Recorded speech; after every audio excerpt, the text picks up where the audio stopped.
Okay, so last time we had played, the party had discussed the strangeness surrounding the Thez near Hurst in Oakhart. The water-starved forest is out of season and time. Orley did what he could to study an origin of the situation, but with no answers and only more questions raised, and the clergy of the nature god were noticeably absent from this holy site, well, we don't know what's going to happen, or if your guys are going to get involved.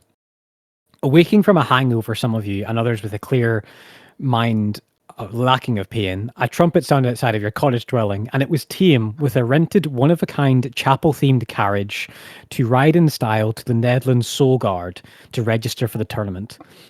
Getting a good view of the divided parades area of the city, the flying colours of the Unbreakable Order, the clergy of every faith travelling around to their duties, and while you were waiting your turn going into the Soul Guard to register, you saw a rather confident fisherman attempt entry and making his case. Then you stepped forward to the 9 gathered Nedland clerks, who each spoke up for your desire to enter the tournament, and giving over your desired goals and your character references from each and every one of you. Once that was completed, you made clear that you had no backup staff except for Tame the Impaler being your herald. Handing over your identity stones and waiting on them coming back, sipping refreshments one by one, your stones were giving back to you. Although Laranok did see some company in there, the fisherman and also a knight and other nobles appearing attired folk. There was the momentum of the day was then handed to you all on how best to get a leg up of your competition or build a reputation for the tournament.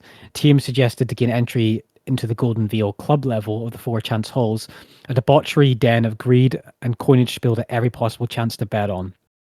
And Tia managed to get you guys inside through a deceitful lie of him being a performer. And getting inside, the odor of richness was rancid. Spying on the betting station where you heard a few names thrown around, the magically changing top 25 shifted from place to place, but the 2 top places swapped to a name which Learnock also recalled, the Zolness siblings, as the 2 top favourites. These pair are the 2-time winners, the 2-time previous winners of the Tournament of Thunder in the nation's capital, and they're fully consecrated knights of the Order of the Unbreakable. Leaving the den before undertaking any betting of your own, you now have the rest of the day left on the rented cathedral carriage. Where would you like to go? Visit? Any shopping or items you're wishing to grab before you partake? And last thing, can you guys hear the bot okay? Can you hear the music okay? Yes, I can. Okay, great. For the music, at least. I cannot. Yeah. What do I need to do? I don't know. Might you turn it up, maybe? How?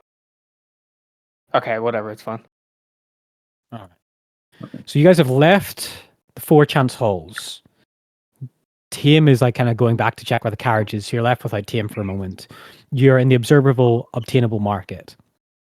There is plenty of people like moving around and starting to like bet and gamble and are adjacent to that on the lower level, and stalls and people perusing necklaces, handkerchiefs, rare minerals, things like that. So what would you guys like to do or go? All right. Well, I don't think our outfits will still be ready yet, because it's off the top of my head, that was still like yesterday, right? That was yesterday, yeah. Okay, cool. What happened when in games?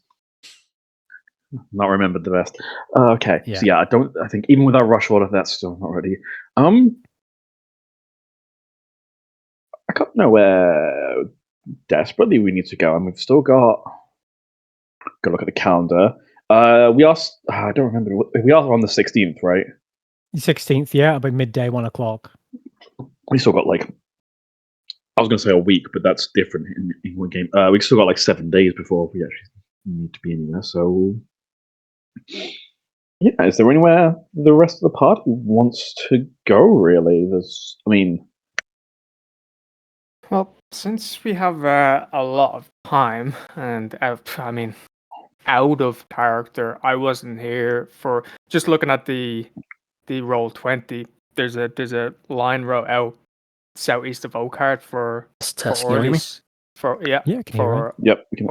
Orly's son in the mountains. I actually wasn't here for that session, so is there some kind of lead on that we could like?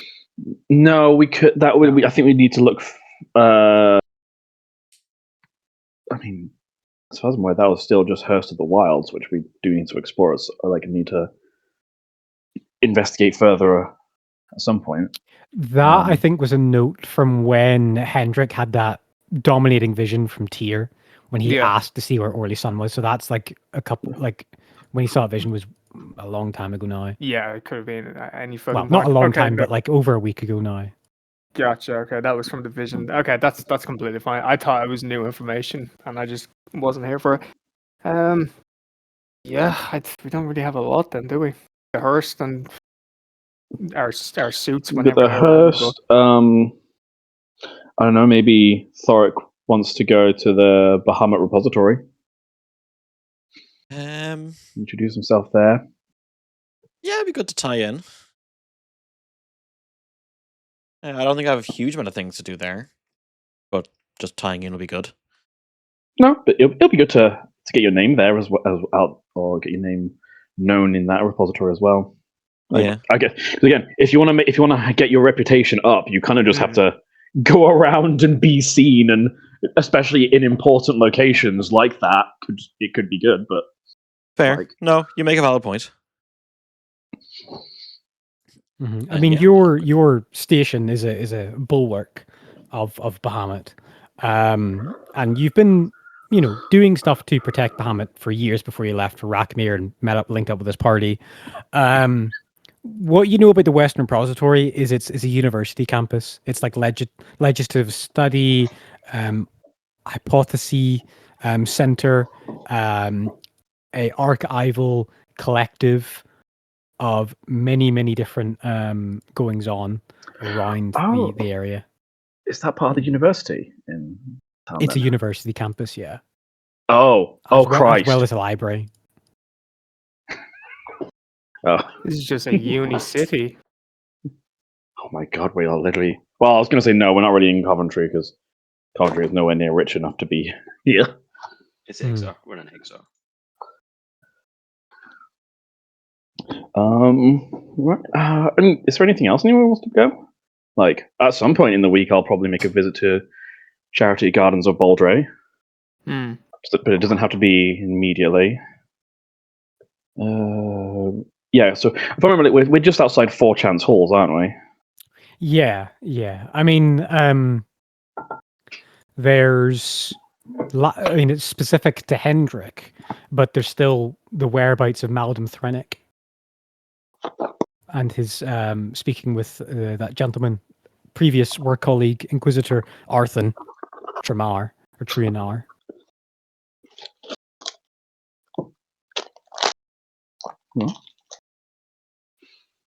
Okay. All right. You know what? There is something I'd like to do because while we're in the observable market or the observed obtainable market. That's such a mouthful of a. Is there a short name for that in city? The OOB. OOB. Cool. I'm going to use the OOB. The OB. The OB. The OB. Okay, the OB. All right. While we're in the OB, Rona would just like to go around and he'll probably look for just things like herbs and spices and something and some good food options. Like obviously he's not going super expensive. I am not going for the Wagyu beef in the world. Yeah, for sure. But where you consider we've obviously been out. Well, I guess we've not really been out in the wilderness exactly, but I'd like to just make it a little bit of a bump in quality where I'd like to make a good meal tonight. Yeah, I got you. Are you going to cook for the orphans as well? That is kind of my plan. Yeah, actually. Nice. Nice. I don't actually remember how many. Do we know how many are in the orphanage? 4 to 5 from what you remember. And also they're away from us today. They're at that museum in the lower side of. So if I recall correctly, that's why she said she won't be around to prepare dinner. Breakfast for you guys, otherwise she would have. Oh, was it breakfast? Sorry. Okay. It was breakfast. That's why you guys ate on the way to Nedlin. or probably Right, that snack was it. while you're in there. Oh, So that was yeah, I that- remember. the I remember tiefling she girl was sent couldn't. in I to remember say- she's saying she couldn't prepare a meal. Okay. Yeah. I mean, yeah, kind of. If I remember, because obviously I don't. If they might just be getting dinner while they're out there. Hmm. Gonna have to take the chance.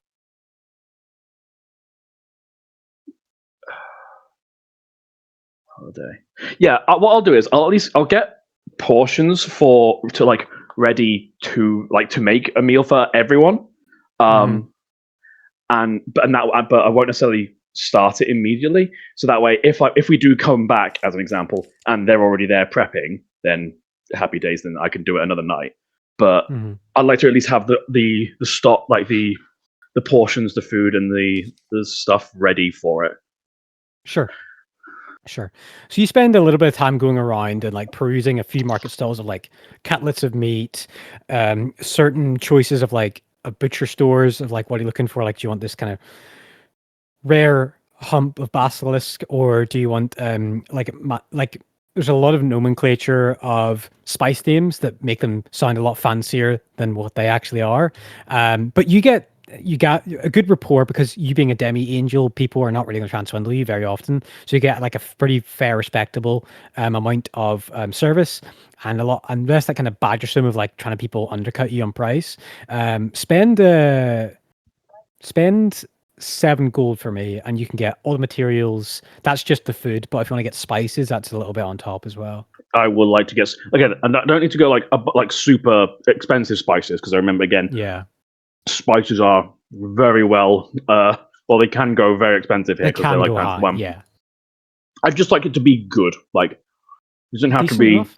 Yeah. Yeah. Okay. Another 2 gold then, please, for enough spices to do a good mix between the vegetables, the meat, and then the appetizers, and also to have some left over for after. For what was that? 7 and 2. Sorry. Gold.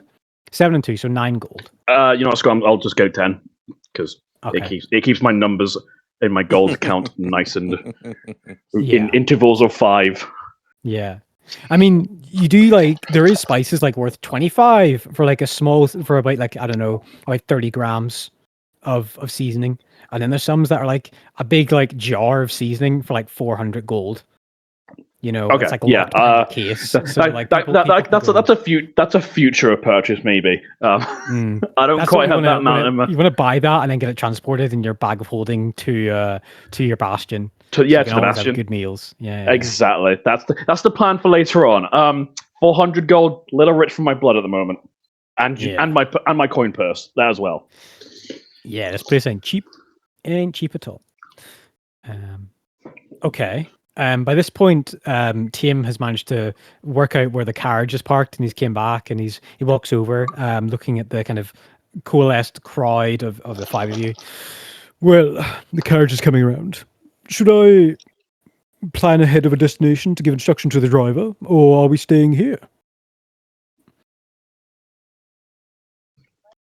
Was there anywhere in mind that you felt best? We were thinking perhaps for Thoric to go and have himself seen at the repository. The Legend Keeper is not working with me anymore now. To the repository as a bastion of Bahamut. But if you have other ideas, other plans, then we are open to it. We don't really have any distinct timelines today. I'm no social butterfly, so any assistance would be nice.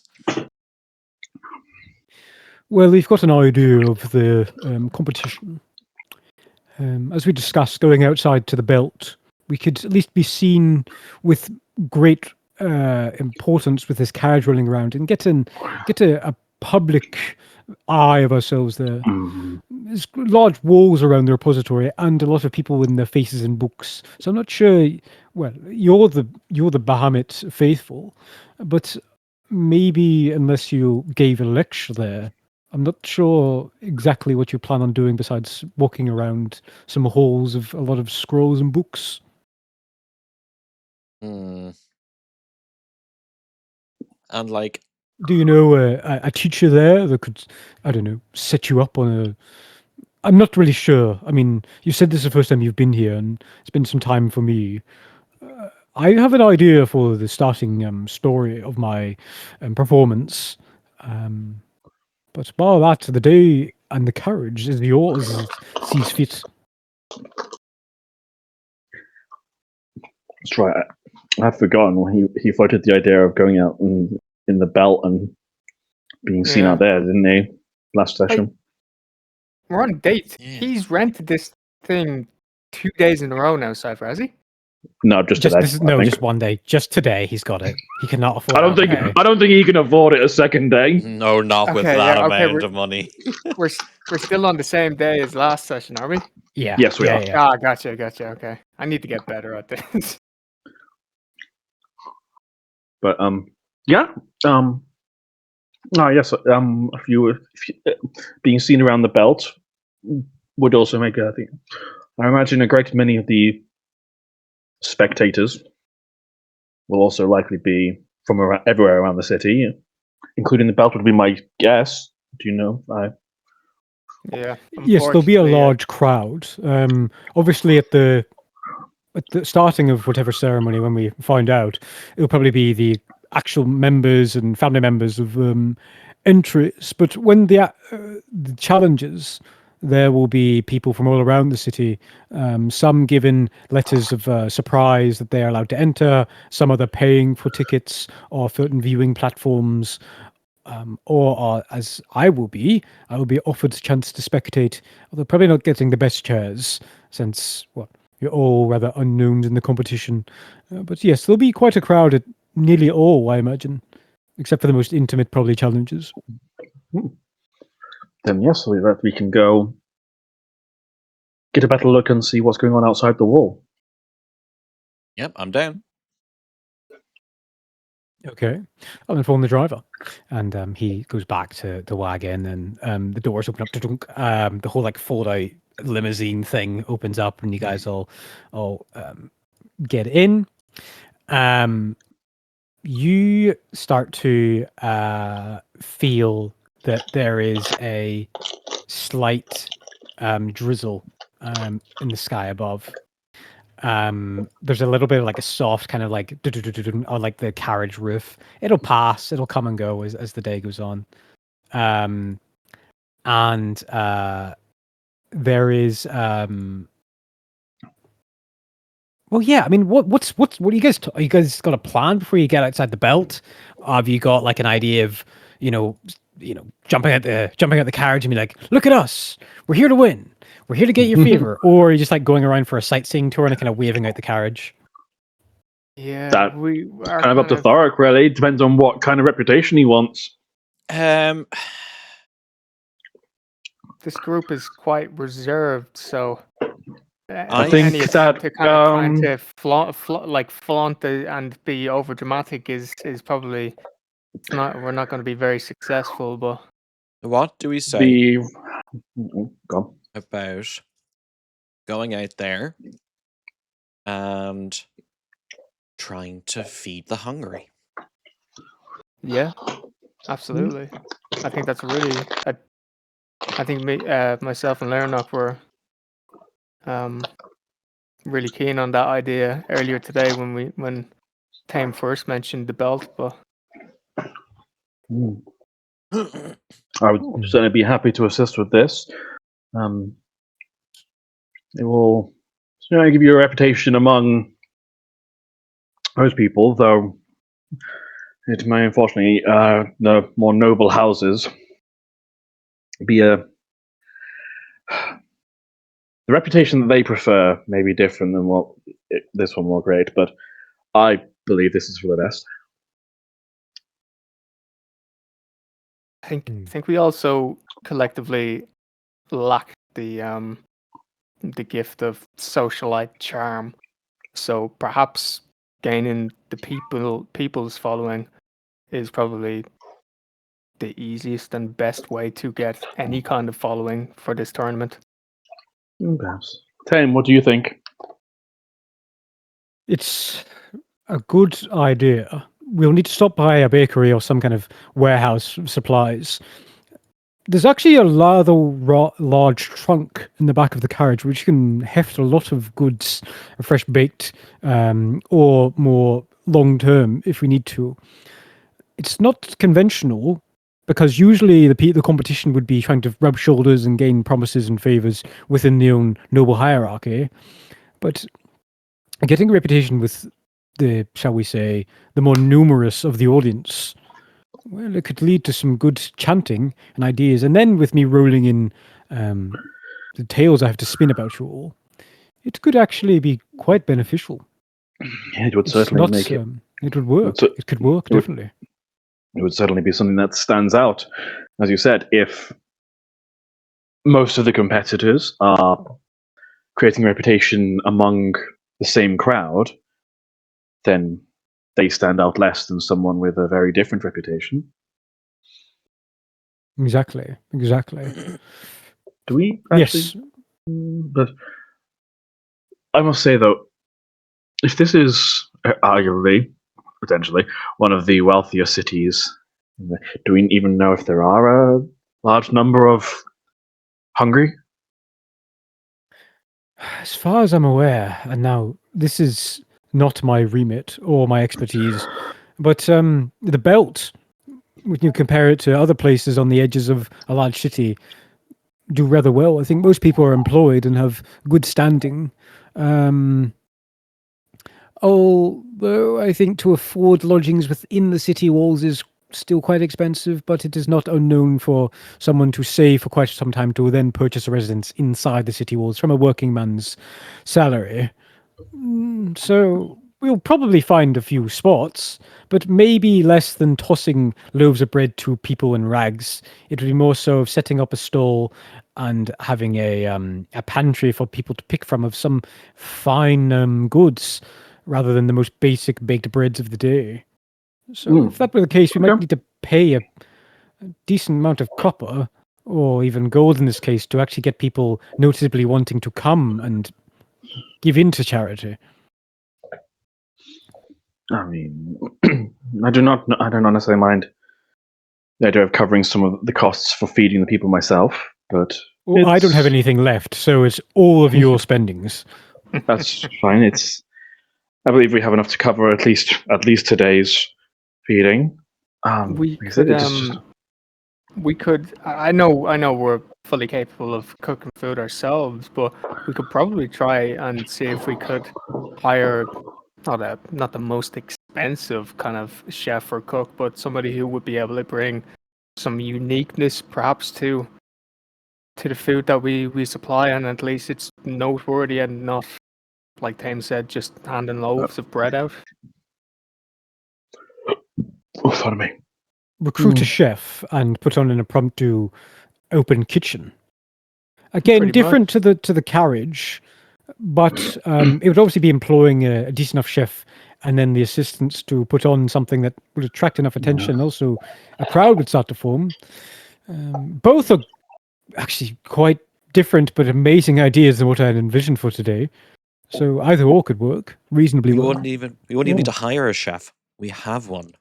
And Thork turns to Lyranak. I am an acceptable chef. I mean, I would have no qualms about doing it. It's just a matter of if it would certainly help reduce the cost.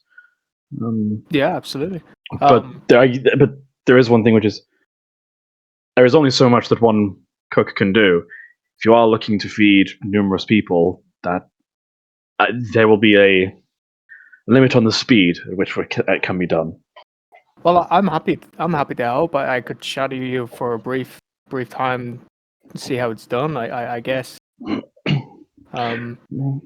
Is there any kind of dishes from home perhaps that would be quite unique to Oakhart that we could try?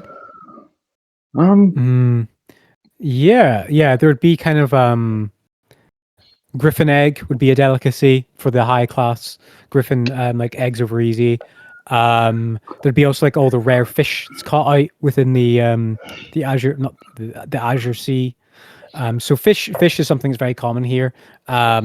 Poultry, pretty standard. Pork, pretty standard. But like your fish menus, your kind of like goat's cheese pastas, lobster catches with that, like a surf and turf with some good steaks. That would be pretty common or pretty like desirable here. So what I'm hearing is like you almost want to give people a taste of the high life that probably wouldn't be able to afford it since they live and work within the side of the belt. Is that what I'm getting? that would be nice, but the costs of that are going to be Yeah. significant. I think what I was kind of leading on to more so was recipes not common knowledge or eaten within Oakheart to bring a little bit of. Oh, sorry, I understand you. Yeah, I mean, there's like something like in the Hallowfall that's like in that kind of forested region you're from called a Seder spread, which is like kind of a midday fry up, like getting like a full hearty breakfast, like for a day about in the forest. I think O'Reilly's kind of food is a bit too. It's a bit too Irish, but a bit too bland. I was talking more kind of like towards the Lyrianox kind of direction. Maybe, maybe I'm sure Erith. I'm sure Erith has some, but I mean, the capital has like every way. You give me everything there, so I feel like Erith's like London, where it has everyone else's dishes, but not its own. You're talking about there's 1,000 chippies in London. You get pies and eels. Which is pretty good. Toad in the hole, maybe. Making pies and eels. Depends. Toad in the hole. Also, remember me. What time of day is it at the moment? A little bit drizzly, a little bit cloudy outside. No, sorry. What time? Like midday, like half one, okay, midday. like 1:15. Half one. I think the problem that we've got is that the general wealthiness of the city means that we can't just do something cheap and cheerful that provides for these people in a large amount because there are so few actually poor people. Yeah. So what we that's kind of the do issue we're gonna is burn down their houses so they become poor, and then we can offer them aid. I mean, the amenities that people have in their pastime here are theater productions, horse racing, gambling halls, exciting or kind of like really like stuff that people in Rackmere or Coppan would struggle to believe you can do just any day of the week. You know, that might be like a once a month carnival riding through, whereas in the kind of pastimes here, like seeing theatrical productions, is quite common. You know, what the hell do you give people who already have everything? Well, therein lies the problem. So I think what might be smart at the moment is if we have today, while we have the thing, or we have the carriage, almost just sort of be a ride through. We'll have a look around and just sort of see if there is an opportunity, because then we can do it like the next day or like the day after, if there is an opportunity. If we do go through and it's like, there's just wealth, plenty, there's no like actual need, then we don't need to go ahead. Then we can go. It's just we can have other plans, but if we go through and like there is an opportunity for it, then happy days, we can do that like tomorrow or anything, and we can make other arrangements. So you want to get like an eye's view of like what's going on there? Yeah, more or less. Okay. Like, all right. So you want to relay that to Tim and then say just go drive through the belt and we'll see what we see and we can get a better idea for tomorrow. Yeah, I mean, because also if there is a specific need for, I guess, the poor and things like that, then there's still the opportunity for the House of Baldray, because I'm assuming they're probably the sort to be helping them out within. They'll be the most charitable within the city, so we could also go speak with them and see if they have like any knowledge on it. That's a really that's actually that's probably a good idea to do before we go out to the belt. To be honest, to consult with them maybe and see if they had any kind of like ideas. Yeah, well, I think because especially considering we're nearly there anyway, probably by this point, we can, like I said, we can have today be the scoping out, I guess, of the belt, see how things are. We can get our own ideas, and that way we can again just plan with a little bit more information than making massive assumptions based on the wealth of a very wealthy city. Yeah. I think goal is to make Thoric look as good as possible, right? That's what we want to do. Yeah, more or less. Okay. Yeah, that sounds good. We can all make ourselves look good for each individual thing. Yeah, I mean, yeah, but you're the only one here that has something they actually want out of this tournament. Yeah. That's a good point. So going to the Bouldray Gardens first, or going to the Belt? No, Go I to the think belt today, because, like I Okay. said, on the account of how we've probably been going there, we were closer to it already anyway. Yeah. We might as well just have today.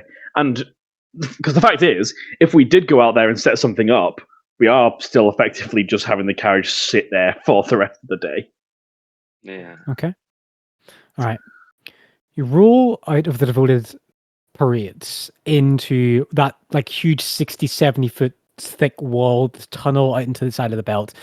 And there's that change of like housing, people moving around into like sawing of lumber, of wash houses, like of like long strings of like clothes being hung up in whole courtyards and work yards set up for dyes and clean presses and drying. You can see that there are like a handful of small like reprieve areas for like either a drink or a meal, like impromptu stalls set up for meals. As you kind of roll out the west side to then go west, north, and east and roll back in the Wingspan Residences is kind of the way the team is suggesting. But what are you looking for, Thoric? Like, what are you keeping an eye out for when you're rolling through in the belt?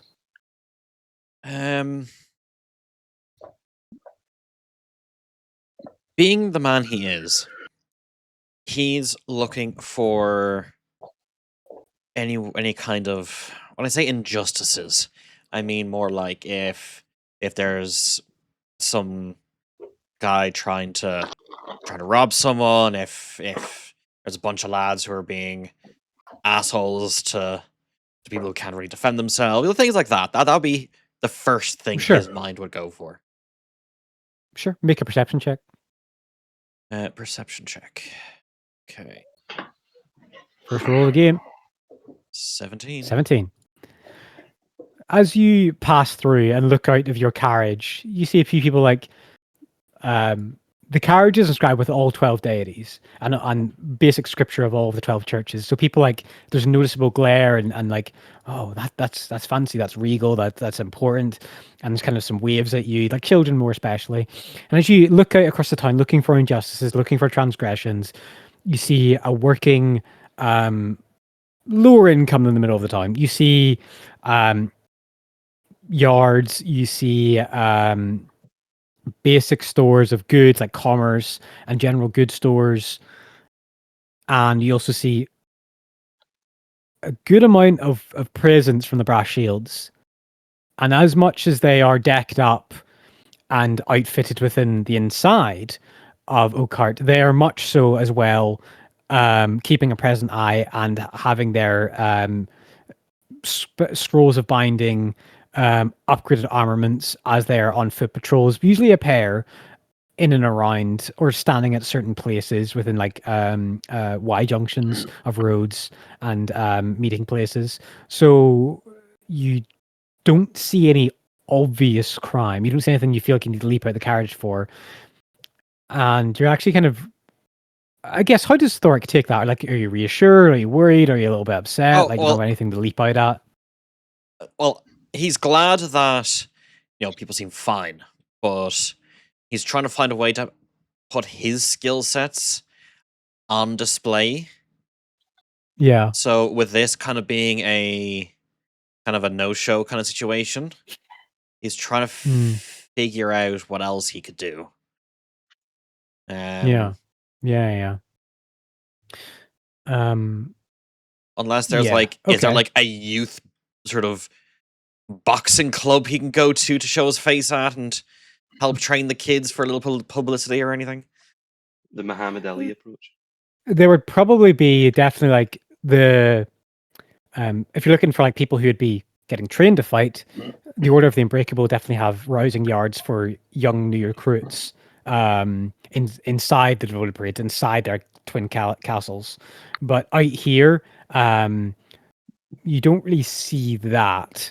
on display. I mean, you see plenty of people like moving heavy supplies and carriages, like lumbering stuff, like whether it's furniture, whether it's supplies, whether it's grain shipments into like eateries, but nothing like people doing martial training. Okay. Unfortunately, that's all for Thork, at least on the first kind of stretch of the journey. Orly, what about you? You keep an eye on anything? Looking for anything specific? I don't think so. I suppose during the I need to write a letter, to be honest, and I could do that. Are you going to be focused on that while the carriage is going through? Yeah. A quick question on the postal service, so I can separate IRL from the actual game.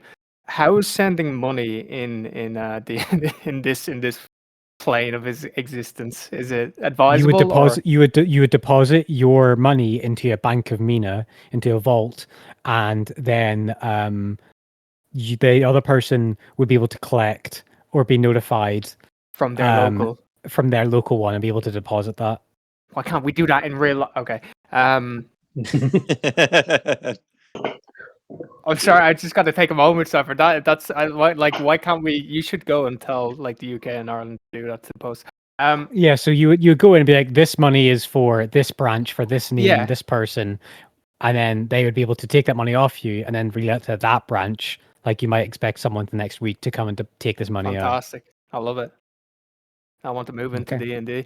Yeah, I'll spend this time writing out a letter. I'll type something up during this session. Send it over to you. Sure, we'll say you're working on that during the carriage ride.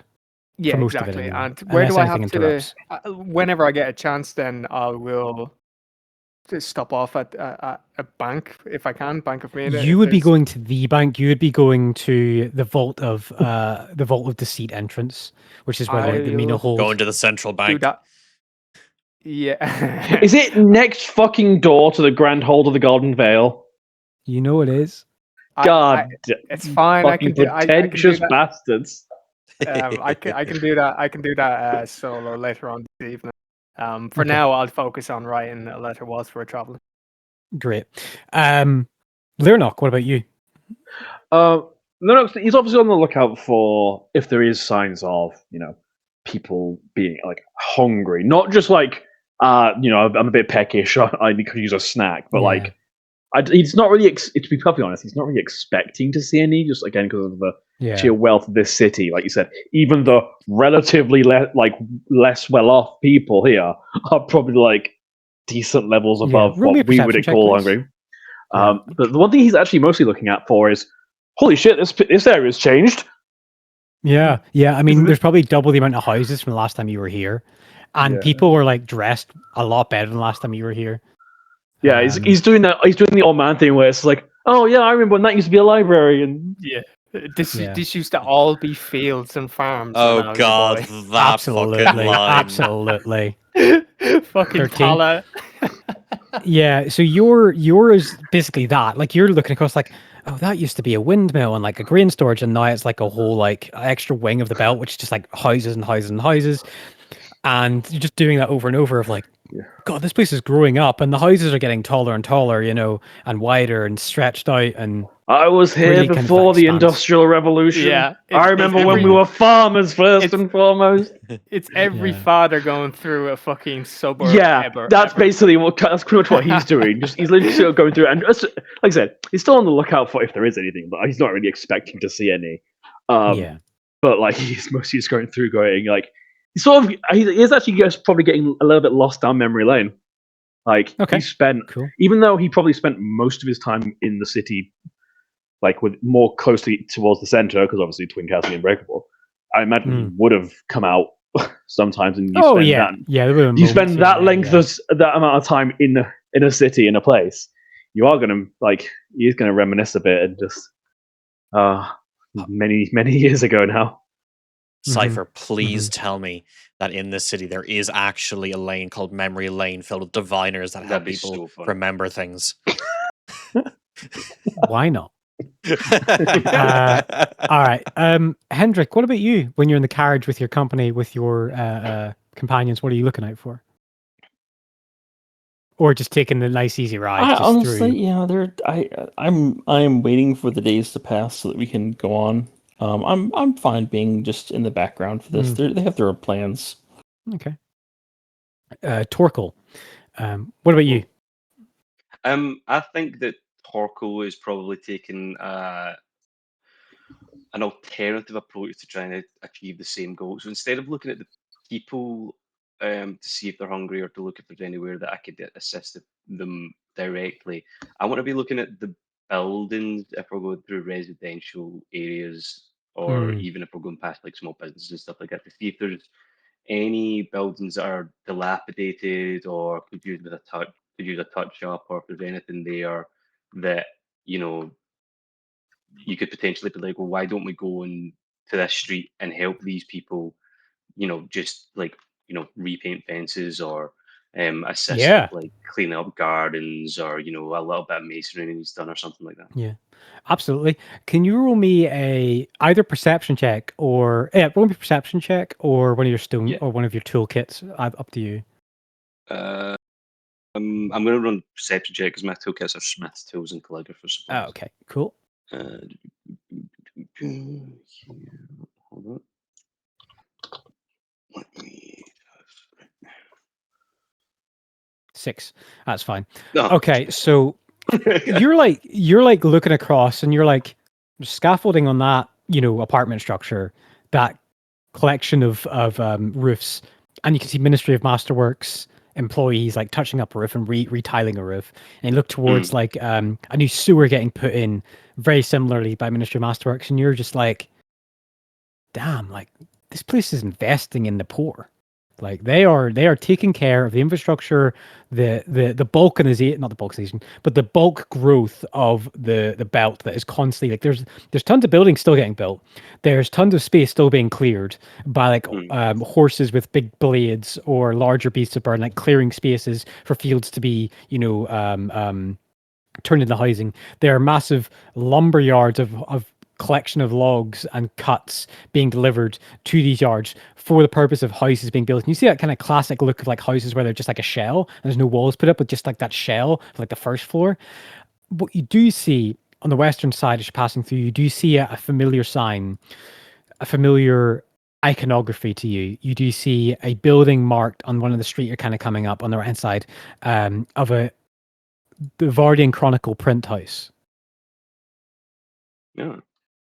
Interesting. It's one of the houses which would be responsible, or one of the buildings which would be responsible for the printing of the monthly newspaper to be sent across Oakhart, as there is many print houses across.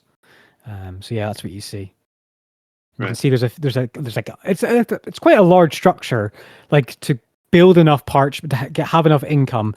It's like a mini factory. There's a whole like lumber yard. There's a whole like series of like 12 wagons outside. Now we're still maybe days. Yeah, there'll probably be at the end of this month there will be an issue sent out and the print press will be running. It's not a daily; it's a monthly news, so the presses won't be working. But that's what you do see. You recognize the building. Okay. Mm-hmm.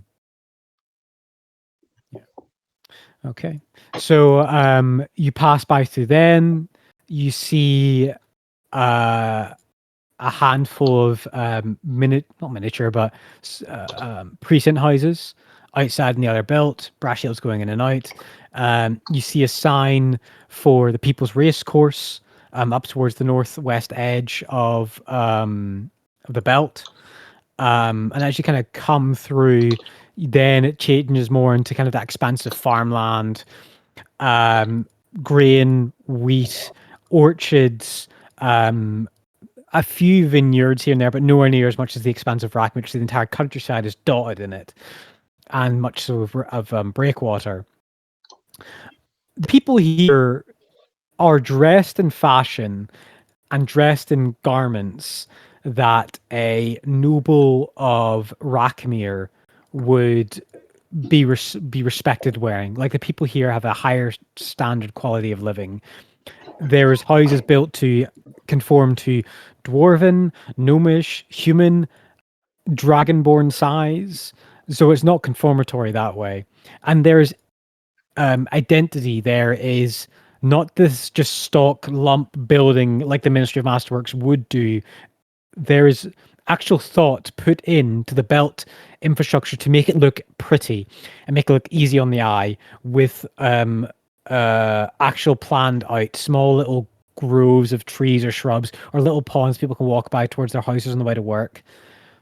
It's impressive. It's kind. It is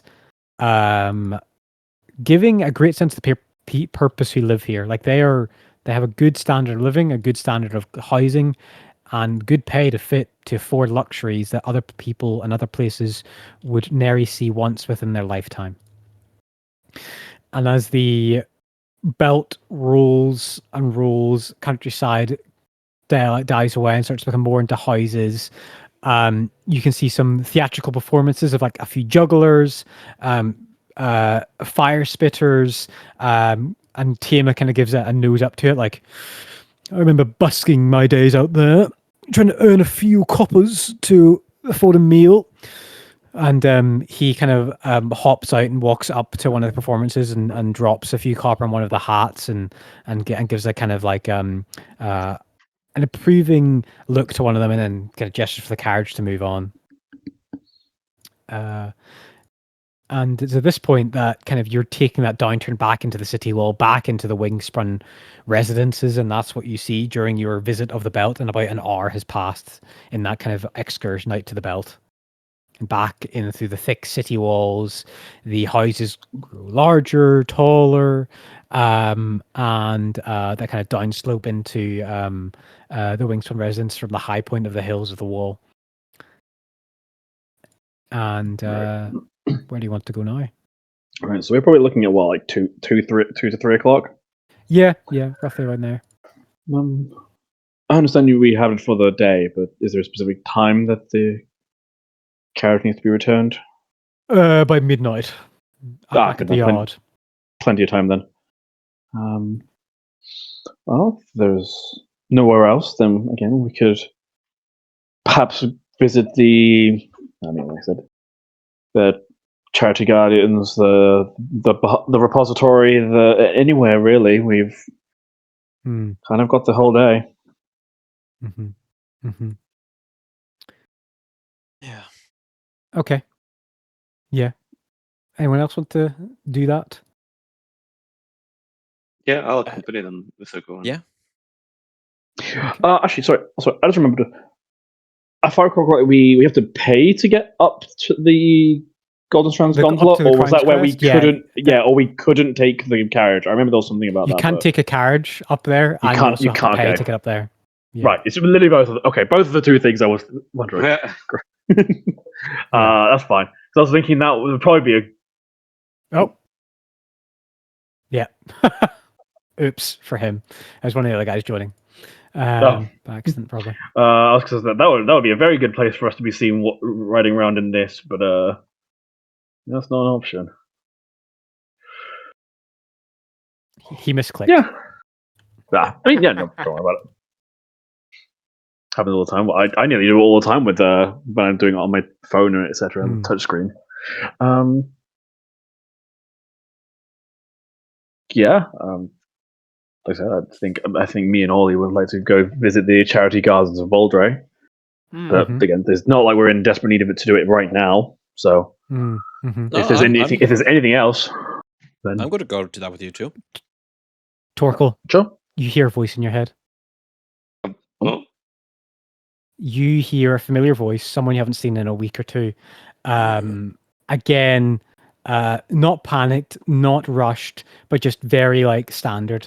It is Osmundo Arcus, your contact within the White Rose. And he says to you, Torkel, not sure of your location. Do you have any updates?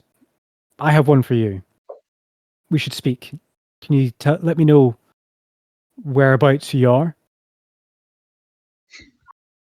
And you can reply. Sorry, going through a tunnel.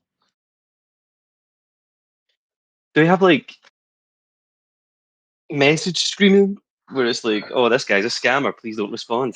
I thought the exact same thing just then. Like, is there any way we prove that who they are?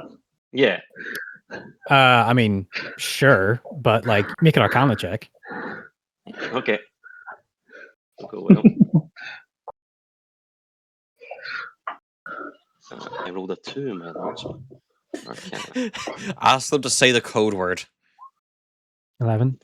I mean, his voice sounds familiar. The spell doesn't feel natural to you. You've had the sending spell many times, mostly when you were late to lessons in the capital, and Nate was like, "Where are you, Torkel?" But Osmundo sounds calm, measured. Last time I spoke with him within Breakwater after he did the raid, yeah, he's just asking for a progress report, basically, and where you guys are. Okay. I'll Torko will respond in kind and say that we have taken a detour to Oakard and they're currently there. Not so much progress at the moment. Okay. There's Like a when boss lull. checks where you are with your work and you're like, oh, I've not got around to it yet. Yeah. There's a lull, and then Osmundo replies, "It would be good to speak in person. There's a spot I have. I can get to Oakart to speak with you all. You're going to want to hear this in person." And he then says, "Can you get outside of Oakart? Just south of the Alright Locks. I'll find you there. There's a water feature at the south of it." Okay, we will do our best. Mm-hmm. The Alright Locks. Yeah, it's a district Yeah. within Oakart. I will relay that to my party. I mean, okay. Okay. You have to pay to get back in. No, you could roll the carriage like out the outer wall, through the city gate, through the Clearfell boundary, and up to Alright Locks. Okay, but are we going to be taking Tame with us for this, and with the very ostentatious carriage with us for that? That's a very important probably point. Like, I would like our reputation not to be meeting with the wild ones outside the city, to be honest. yeah, exactly. That will go down very well. No, we're definitely not involved in the secret police. We swear. Yeah. I mean, there you would, go. Right, would the secret police really ever be in a carriage like this? No. Yes. No. Yeah, clearly. because secret police usually aren't secret. I mean, they are, but they wouldn't. No, but okay. Let's not take the super ostentatious carriage to the the meeting, which is supposed to be very secret. To the meeting that's meant to be inconspicuous, let's not take the big carriage and the troubadour, to be honest. So I think we should go alone without the carriage, but I think we should go. Okay. I think that makes sense. Yeah, okay, I guess. Okay. Yeah, okay. Let's all go. Yeah. So you want to abandon Tame, tell him you've got other business. What excuse do you give Tame? Any of you? Someone say something. I just tell him, Tim, do not follow us. Leave us alone. Yep. That's fine. I will take the carriage back to my accommodation and I will finish this performance and I'll be out tonight with it. Will I expect you in the morning at the cottage again? Carriage minus I'll just be myself, no carriage. Yeah. Probably. Yes. Unless something terrible happens to us in their sleep. Let's not plan for that. I pray that it doesn't by all the 12. All right, well, I'm going to go and try and impress someone with this carriage. Finally, now I can get to my real goal with it. And gives you like a nod. Thank you for your assistance. Same. We do appreciate your help with this. Of course. And yeah. You guys probably get do you get leave pretty close to like the Alb and then walk through the fluorescent approach and then just like walk through City Gate up into Alright? Or you could go through the gondola and then drop in that way if you wanted to. I think we can just take the long route. Okay. Yeah, agreed. If we're heading towards this meeting, we probably don't want to take a route through the rich part of the city. Yeah. Okay. Plus, we still got a few days in this big city that's very, very expensive. So we need to manage our fun as much as we can. Very true. All right. As you leave out through the ob and go through the front entrance approach, it is a destroyed ruin, overgrown with greenery.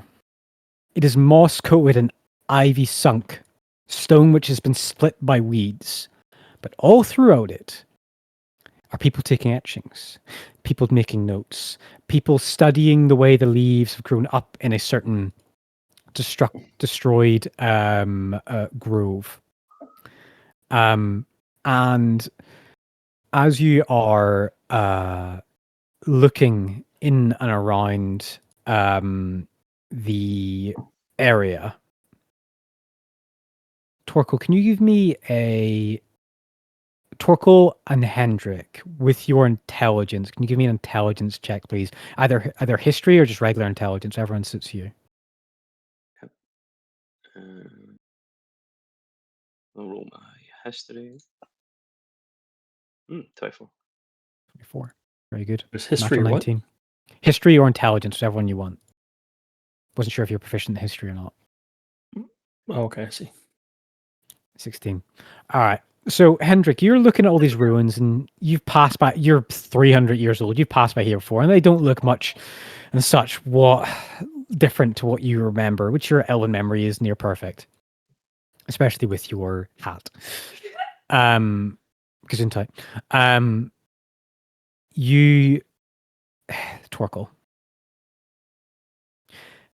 There's a familiarity to these ruins that dawns on your mind. Now, you have looked at these a long time ago when you were still a student within the capital, as much any structural student has. These ruins are the old ancestral, what believed to be the earliest homesteads of your ancestors, of the faithful of the 12, of the chosen gods. The stone, its construction in antiquity, does bear a resemblance to somewhere where you have physically been recently. That isolated dark temple in the Underdark, with those strange black scarred stones, the way the stone is cut, the way it is laid out and crumbled as the sun has bleached it. There is a similarity, and at a glance, a desire to look at this and see a familiarity to the two places.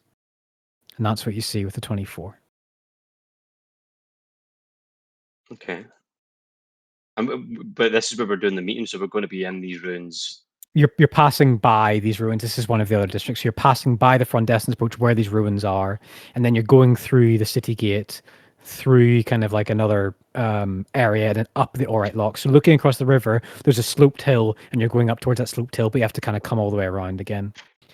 But like you're seeing tour guides, all of you are seeing tour guides around, people giving lectures in various different northern, central, southern immune of farming habits, of what we believe that this would have been a sitting room, what we believe this would have been an old library, what we would have this have been like a cattle yard.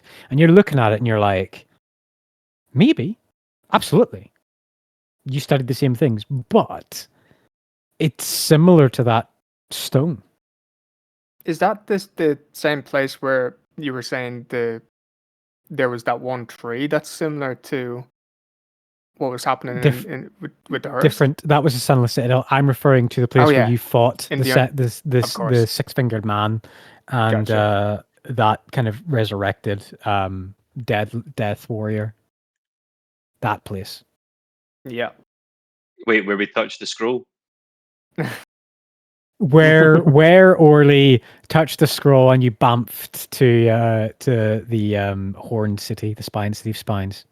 That wasn't that's generally the only way that because I was like, was that the same place? But I know what Yeah. you're talking about now. Okay. We've got two press and a matter to deal with just now for Porco to consider impulsively stopping everybody from going to the meeting just in order to look at some crumbled stones. So he's going to make a mental note of where he is in the city, and tell himself that he'll come back to look at these because it is odd. But at the moment, we don't have the time to spare because Osmundo was pretty clear that he's got something important to tell us. Yeah. Okay. Sweeping through this living museum, going to the city gate, identity stones, not needing to be checked because you're just leaving. The Clearfall boundary, this area where most people, nearly everybody coming to Oakhart on foot would come this way. The Clearfall boundary is a collection of people who are too poor to get in the Oakhart, who are too poor to pay the fee. So it is a bunch of travelers, it is a bunch of caravans, it is a bunch of temporary accommodations. It looks like houses. These are mostly about a bunch of tarps. These are mostly a bunch of like large passing through people either getting ready to leave, people getting ready to get their supplies and wares into Oakhart. Going through that, going up the slope of the hill, forested, decent housing, definite presence of brass shields with the kind of proximity to the entry of the town. The water feature on the southern, on the kind of the edge, you kind of ask about water feature, and as you go up to the Orite Locks, it is housing similar to the Wingsprun, but it seems more utilitarian. It seems more purpose than physical look and appetizing looks. People who work here maybe are connected to the Crown Crest, maybe work in front essence, maybe are paying to stay here from the Clearfall boundary. It's an educated guess. Asking from local signs, this water feature, it is a water fountain of the goddess Nemela. And she is crouching down and she is laying a hand on a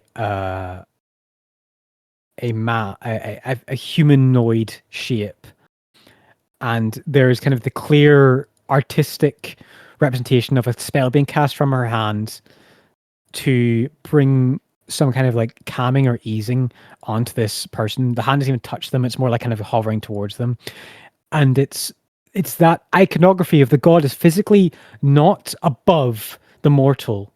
It is that she is level and seems to be on the same level and doing something to bring calmness, to bring a feeling of warmth to this mortal. And it is carved with the inflections. You can see the freckles and dimples on her face. You can see the corner of a smile at her lip. You can see the way her hair would bend to the cap, to the shawl she has over her head, covering most of the strands of her hair. It is a very much beautiful carving of the goddess of love and beauty. And this water is running all around, like from her kind of cloak into the pool beneath, and sitting, leaning against it, as many people are doing etchings and drawings, trying to copy it, trying to get the correct light. The rain has subsided. The clouds have dissipated. There's a bit of peak of sunlight. And there you see the humanoid human wrapped in kind of traveler's cloak, not as ostentatious, deep cerulean blue. You see sitting on a bench, Osmundo. And he is sitting there waiting for you guys. Can I do a perception check about the area? Absolutely. I guess. Absolutely. Because I've got a funny feeling that this is multiple ballistas again. Fuck! You spot three you spot three blisters. 3 ballistas coming right at you. You sit down in 3 ballistas in a trench coat. 3 ballistas in a trench coat. What you didn't realize is this is a massive ballista that fires you into the sun. I mean, what a way to lose a character, though. What happened to you? I got stabbed a lot. What did you do? I got shot into the sun. All right. Well, the 96 points of ballista damage just goes to someone else. As you look across, Torkel, you do see some people passing by, but no one paying attention to Osmundo. He hasn't seen you guys yet, or at least not drawing attention to waving at you guys, beckoning you over. Right, Yeah, let's approach him. Let's just walk. Yeah, let's just approach. Sneaky beaky like. Yeah. As you walk over, Osmundo gives a nod as you guys approach and kind of slouches up. You see that he has a hefty black eye in his left eye. His right arm is tucked into his traveler's clothes.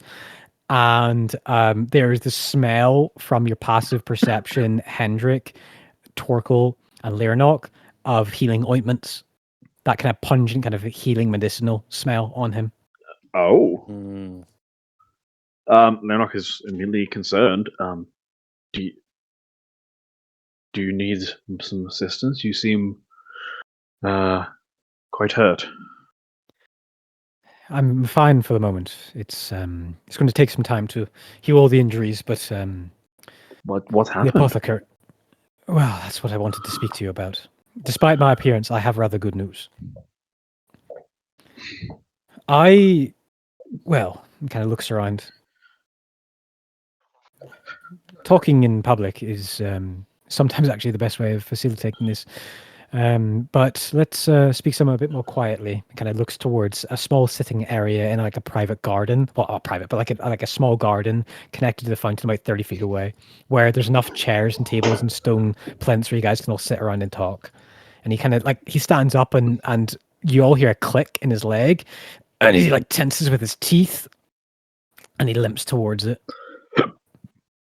Okay, yeah. This man is getting a healing spell. Real quick. I was going to say, can't we do some healing? You can try to heal him if you want to.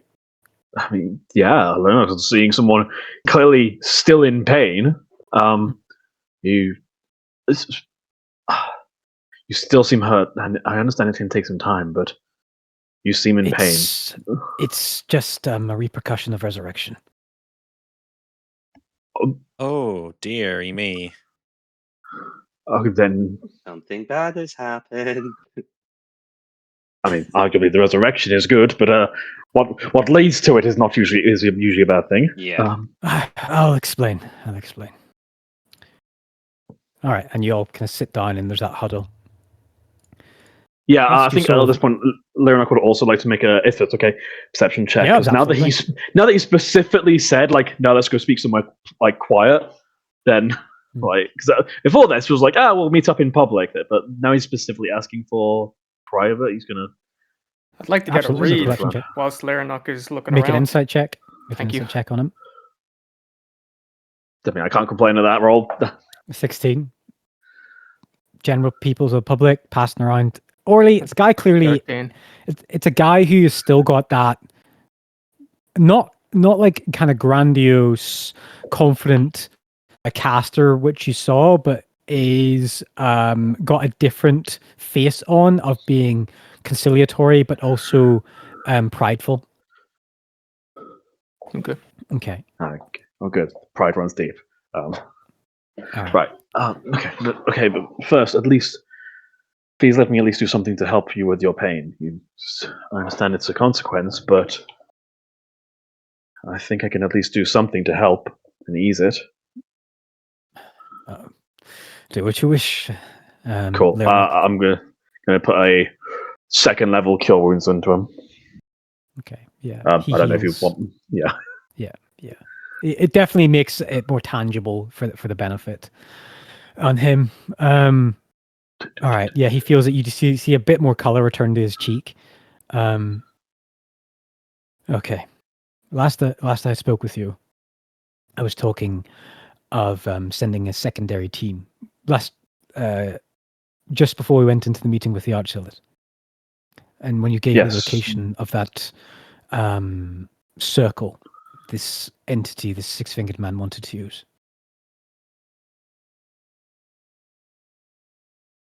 And he beckoned all of you to transpond through it. And he'd be awaiting there to explain his objectives. Yeah, I and the team, we transfigured ourselves through seeming and appeared as you, and took him up on the offer. As soon as we transitioned through, we were assaulted and attacked by marauding tribals. You were right to doubt his authenticity. There,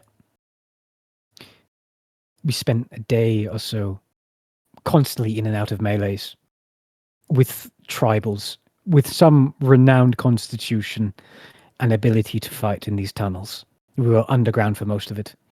When he broke the surface, we saw a war camp. There was 9 of us there.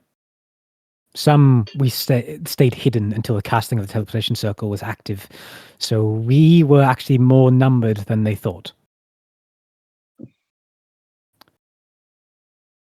We found their leader. Broken bones, a few injuries here and there, but we walked into his lair. And he's dead. We killed him. We took him down. Was he a good man? Yes, it was a dwarven man, once we peeled back the mask. Yeah, And just check it. Yeah, if I we can. Thank you. Absolutely. Is he just being racist against dwarves, or? No, he's saying like, yeah. Well, he's not racist. He just didn't like him. Fuck! Yeah. Fuck! Need a good insight check, man. Yeah. My literal kingdom for a roll above 4. What the fuck? It's going around. It's going around. On Yeah, it was me a couple sessions ago, and it does seem to be like a curse that just follows one person and then passes on. Allow me to. Thank you, Insight Ryan. check. Yeah. 26. Natural 20. Let's go, Ryan. Okay, Ryan. Let me detail this for you. He is being completely honest with you in every detail. The fuck? And when he says dwarf, he is referencing the fact that when you told us about the floating head, you recognize it as a dwarf, and the dwarf. And the undead knight thing was a dwarf, wasn't it? And that was his son. Which it kind of does track. Yeah. And he says, as you're studying Leonok, like you're basically getting like a debrief from a military commander is what you're studying, Hendrik. Like this isn't like dressing up. This is just like details given to you quick. And you get the sense that he's giving you this information quick because there's something more important coming. He's getting to the... Wait, did you find oh god, I need to go find the name. Did you find Fingered Man? Slate. Did you find Slate's family? Right, His wife and daughter? Yeah, they were saying that the daughter was important for something, it seemed. Yeah.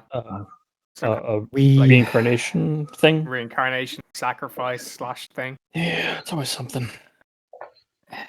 Good to know that you guys had similar theories as to I when we stumbled across the planning methods. We have fully disassembled his plan and destroyed all implements that he needed. This sorcerer,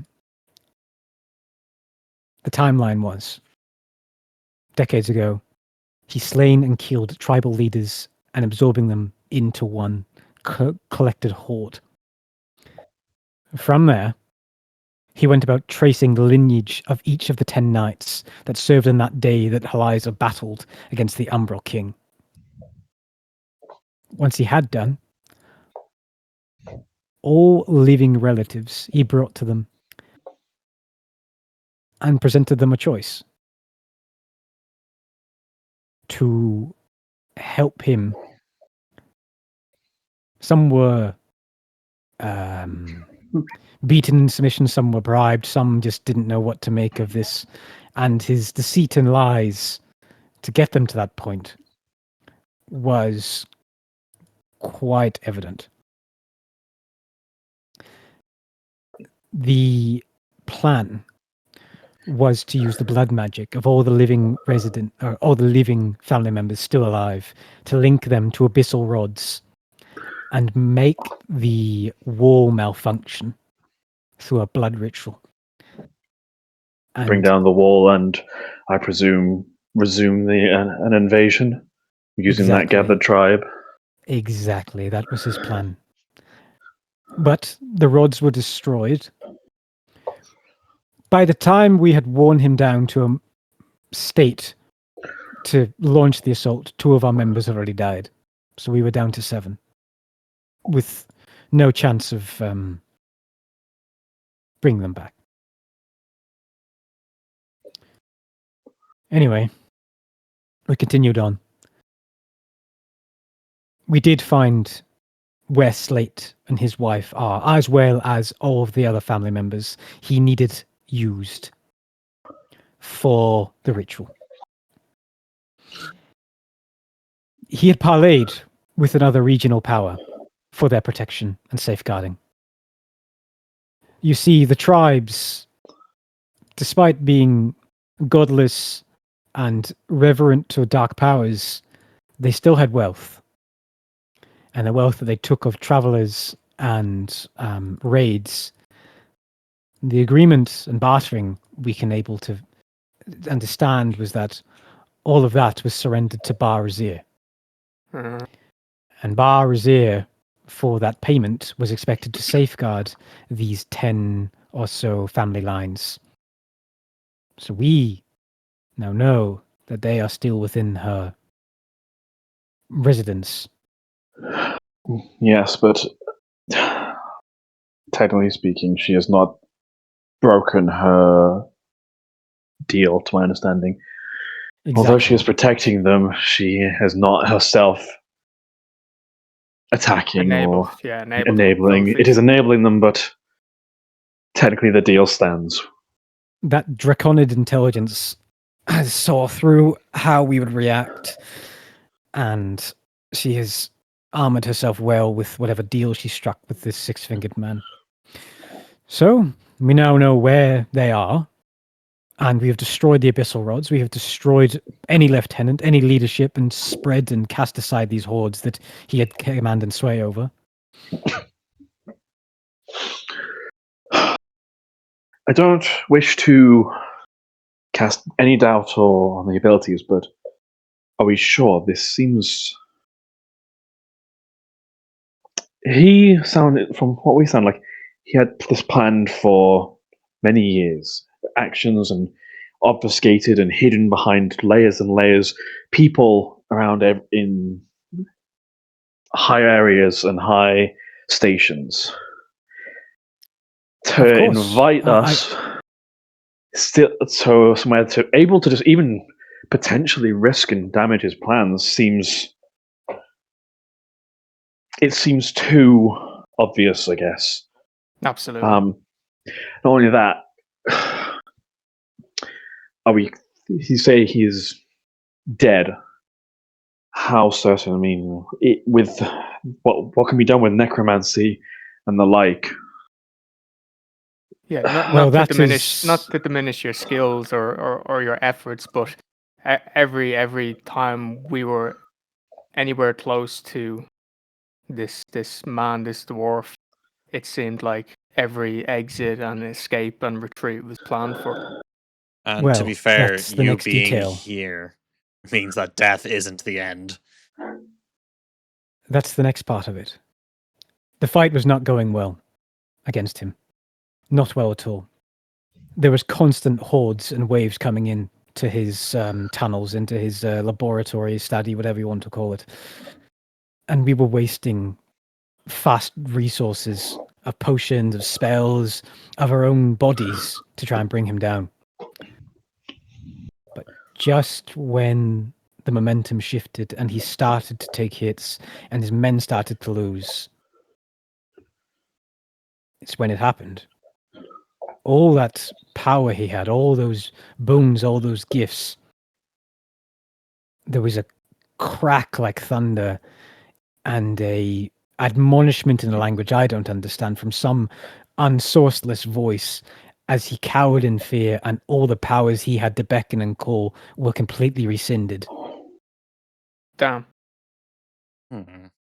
And it laughed when we approached, and the man who would be discovered and lined up with some of the family portraits as Nascimento,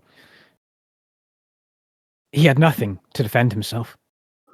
All the fireballs, all the castings of deflection. He didn't even have the strength really to wave a dagger at us. It was like everything that empowered him was rescinded in an instant. And when the tribe saw him sniveling and trying to run, well, then their morale broke. He failed whatever objective. Did this force take form? Only auditorially. I only heard it. And again, I don't understand the script that it spoke. One of us did, though, who's still alive. He said it spoke an abyssal tongue. And that, I don't have the exact transcription, but said, "You have failed. You will not wield my power any longer. The pact is broken." We know who that is. I mean, we Of course. potentially know who it is. We suspect who it is. There is a theory amongst us that it was him. Voldemort. I mean, But whatever plan, that it has all come loose. The plan to break this wall, to destroy and have a...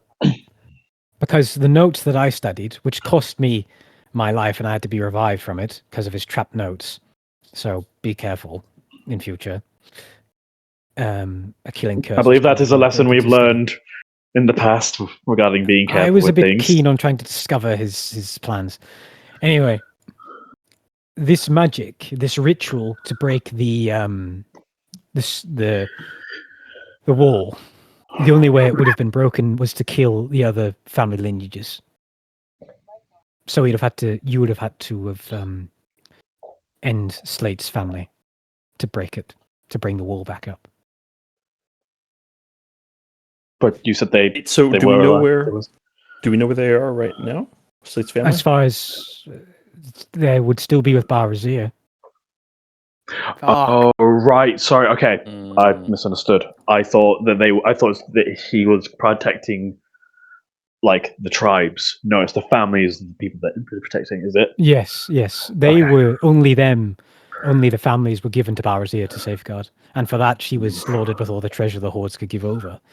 But now I wonder how much their presence would be tolerated now that the tribes would not be surrendering their riches and golds to Barazia. Yeah. Okay, so Slate's family was there for the process of a ritual to break down the wall, but that ritual never actually happened yet. So they're no longer needed for anything, and they're potentially safe from any side effects or anything that would happen from a ritual that never happened. From the ritual, yes, but they are at the whim of Barazia. Absolutely, yeah. If she has been amenable to deals before, and now I imagine the tribes will have little reason to provide her the spoils, perhaps we could make another deal. We can't get them back. Would Osmundo allow looks us at to you, get. like with just like confusion. If we trespass and come into conflict with her, then we have broken our people have broken the pact, enabling her to, or allowing her to do whatever she wishes with on the lands. If we can make a deal and get them and get to the families back that way, then We will not have You to worry know of, about breaking that deal. Offspring. We could middlemen, right? We already. I understand the intention, but why? The matter's Just- resolved. This six-fingered man's dead, and No, what no. this dragon minds with the family. Well, we have other matters. Because we still need to protect them. That's what we do.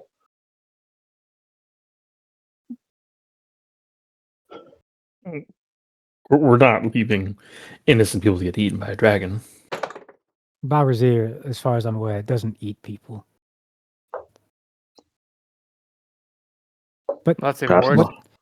Perhaps not, What but- I'm saying is, now that this ritual cannot be cast, the implements, the plan, the darkish arts destroyed, his cabal of allies gone, his power retreated, dead, physically dead, his body cremated and sent to the deepest pits of just non-existence. We need to focus on the next task. We need to locate wherever the source of power came from. Of this, how is he able to bridge a contact between himself and the Dominator? We also do have to clean up other loose ends. The necromancer still is free. No, he's I dead. believe that was the necromancer. Right. Sorry, I mean, to be fair, with how many people he's got on his payroll, there might still be. I'm having trouble keeping off the minions. There might Plus, still he had be. two different names, didn't he? Yeah, Six-fingered man and necromancer. So We do know that there's suspicious things going on in Vard anyways. We have to go check out. That's what, again, I was going to remind you of. They seemed clearly intent. There was definitely some, again, further markings towards Vard. But now that his plan has completely been undermined, I'm not sure. Well, we're just throwing darts on a dartboard we can't even see. We don't know where the next lead will take us. yeah, No, because and the reason if for going to Vard the was if the voice truly was, oh, sorry, go on. You can finish. I was just going to say with Vard, the only reason we were going to Vard was because we, from that map, the scrap of map, kind of where the abyssal rods were possibly being taken. Wasn't that the reason? That map was also found near the City of Spines. Yeah, exactly. Yeah, it was supposed to be the invasion plan because it was, or what we think was like the invasion plan. Because it was because if I recall correctly, it basically went from Haliza's Gap straight through to Vard, didn't it? Yes. Went to Elend, didn't it? Eland, yeah. Eland, Sean, Torquil, you're going to ask something? Did we figure out what was happening with the prisoners? Yeah. They were going to the mines but then disappeared. No, you guys haven't stumbled across that at all. Or... And that wasn't involved in anything. That wasn't involved in his. That was part of Osmondo's plan as well. But you also have ties there as well, so that's why it was appealing to do that. Mm-hmm. But now I thought that was directly related to the six-fingered. I think technically it was. The only way it's related is that the Slate went to prison for 9 years after getting caught with the urn. That's the connection between like the Eland quarry thing. Yeah. All right. Okay. And then we had this like suspicious behavior or something, wasn't it? Or did we even have that actually? Or was it literally just that he was there? No, there were people missing. There were people going missing from the. Well, you've heard that people are going missing from the Eland quarry, yeah. Yeah, from Eland quarry. Okay, yeah, so that's right. Okay. Yeah, that's something to go there anyway. Okay, so what I mean, we do still have like a lead, even if it's a vague lead, in the quarry. Well, we have, but that could be like a completely separate issue. Like it could be, but again, as Osmondo said, we're currently at the dartboard approach to things. Okay, so where do you want to throw your next dart then, Osmondo? Well, the other team will need time to recover and build resources again, so they're out of commission for the next few weeks. They're not at full fighting strength. Looks around again. Just gonna make a perception check for him. Oh, Nice. baby, natural 20. Looks around. Doesn't sense anything to alert his presence before he says the next words he wants to say. The assault against Jerome has intensified. Deep sigh and kind of look towards the ground. I'm not sure he would argue against this, but I'm not sure if the worth is calculated, but really pausing to the next word. Really, really thinking about how he's going to word this. If Master Jerome stays in the Barrowland trying to defend against armies of Valetti loyalists and drafted soldiers, him and his allies will die. My next move is to try and get Jerome to come to sense and reason.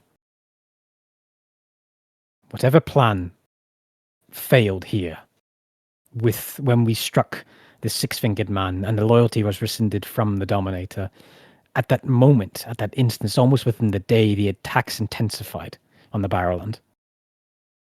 Now that the plan here was broken, then perhaps they refocused. But if this being truly did laugh and seemed, well, from what you sound like, from what you've told us, it did not sound upset with his failure, merely factual. Then perhaps perhaps the plan here wasn't necessary for it. Perhaps it has either backups or it was simply preferable. It does not sound like it's a major defeat for it.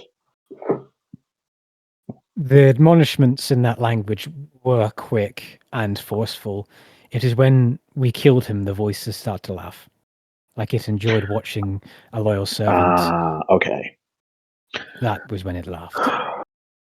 Again. Sorry.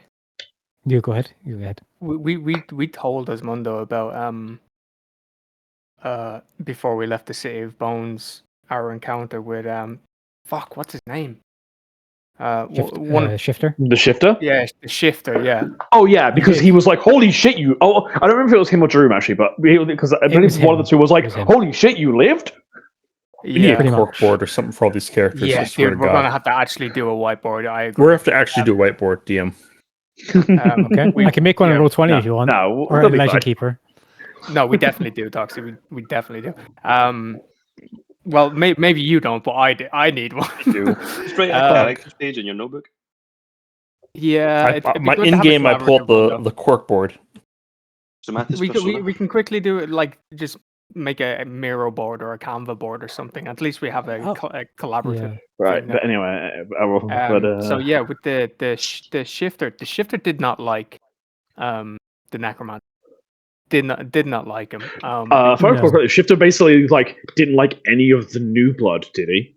Yeah. He was like, decided going, these fucking whippersnappers, they're crap.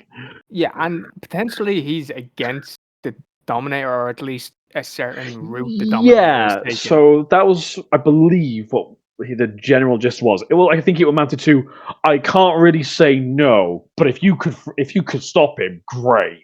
Yeah, it was very... Wasn't it, I believe, something like that? Am I mixing things up from the Limper, who more or less told us something similar-ish in Campaign 1? The other campaign. The Shifter was like, I can literally take him to him right now if you wanted to, about the Six-Fingered Man. Like, he's an arrogant twerp, and like, he basically made out like he's nowhere near me. The old guard. Especially. Yeah. Because basically, I found quickly like the Six-Fingered Man. The idea was he was one of the new Taken, sort of. He wasn't even. Shifter never referred to him as a Taken. Oh, did he not? Okay. No. I remember that. I remember that there is new Taken. Yeah. Oh, okay. Sorry, my bad. I think he was labeled as the up and coming prodigy, if anything. Well, that didn't last. No, it did not. No, the only reason why I'm bringing this up, at least now out of character, is there any kind of like lead that the shifter told us other than everything that's just happened now that we could pursue? Maybe He asked after the White Rose.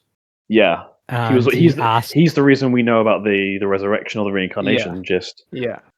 And he asked if you had any news about the Dominator's wife. Yeah. He's looking for her. That was all very fucking cryptic as well. Yeah, but so okay. I think he didn't. The shifter basically tell us, just go tell your bosses this because they'll know what to do. Yeah. They'll know. You guys are idiots. You guys are clearly the interns. Yeah. He was like, you guys have only got like one pedal? What the fuck? You're not even full members yet? Yeah, basically, wasn't it like that? He's like, what do you mean petal? They've got more organization now? It used to be you're a member or you weren't. Yeah, pretty much. That's what he's saying. He's like, goddamn bureaucracy. Even in the White Rose, even in our enemies, bureaucracy is the number fucking one enemy. red tape! Yeah, on a need-to-know basis. So, okay, fair enough. So there's nothing we can really take from our encounter with the shifter to progress what's happening it's a case of, we know what we want to look into, we just don't know how to look into it. Yeah. We want to look into the White Rose reincarnation, we want to look into Dominator's wife. How we do that, we don't have leads on that. And if we just to clean up memory banks here, anything got to do with abyssal rods, we can just scratch that off being a concern right now. Then because that's I was going to say they destroyed them all, destroyed his plants, destroyed his laboratory, his infrastructure. It's all gone. Cool. So Underdark means dick now. It like we could just scrap nearly anything that happened in the Underdark, right? What are you going to say, Sean? So when they went to this hideout, or when they went to where he was, and killed him and his allies that were there, and ruined all these plans, did they get any communicate? Like, were there any documents, communications? Map, did we not find a map beforehand? Like, he looked through him. That's what killed him. Yeah, exactly. So, like, where are those? Like, have we looked through all of the? Like, if we're looking for things that we to try and tie things together, then wouldn't we be best served looking through the documents that were in his lair? Yeah. So you ask about that, and Osmundo reaches into a satchel and pulls out from a dimensional bag, a roll of paper, and it's a map. The City of Spines, Eliza's Gap, the other landmarks which you don't recognize, but he kind of points to them and says, that was where his main base was, and that was where another war party and his scouts, and kind of gives like a little legend of like what stuff is, and points towards the map. There was a high cliff overlooking the gap where he planned to enact the ritual. This was drawn by him, or at least by one of his servants. And you can see, and points towards a line directly from the City of Spines towards Eland. So we don't know what this clearly means. Still important. He did seem a petty man, but to draw this up on the plans, then that'd be some significance to Eland. Take a look at this as he passes out a note, a different map. Real quick, you said City of Spines, as in like origin City of Spines to Eland. Just like a dot, a dot and like dash, dash, dash, dash, dash. Not like an arrow pointing to, but just a dot connecting from Eland, like a dotted line connecting from Eland to the City of Spines. He pulls out another map, and then some like other notes. Looking at these notes, all of this, the artwork, the interpretations, the handwriting, it doesn't match. Whoever drew this map of this detailed plan was not this six-fingered man, was not this Nakmizno, this dwarf. This map was made by someone else and given to him. Or perhaps he asked for it, but I'm not sure. So there's definitely still a connection somewhere within Kalmarsha to whatever plan he had. Do any of us see any familiarity or with the handwriting or the style of drawing? Make an insight have check. to- Or make an insight or investigation check, please. For like I all of us. am- Oh, so yeah, one of you can make an insight, or you can, or I keep saying insight. Any of you can make an investigation check, or one of you can make it with advantage if you want to assist somebody. We'll do I I've can got no, assist. like, investigation. Yeah. supplies, so analysis of handwriting might be with a remit. What's that, Sean? Sorry. I have proficiency with calligrapher's tools for. Oh no, calligrapher's is mapping, isn't it? Yeah. No, Calligrapher's calligraphy. No. Calligraphy is Yeah. calligraphy is writing. You can Cartographer make, is map. you can make a Um, calligraphy check. Absolutely.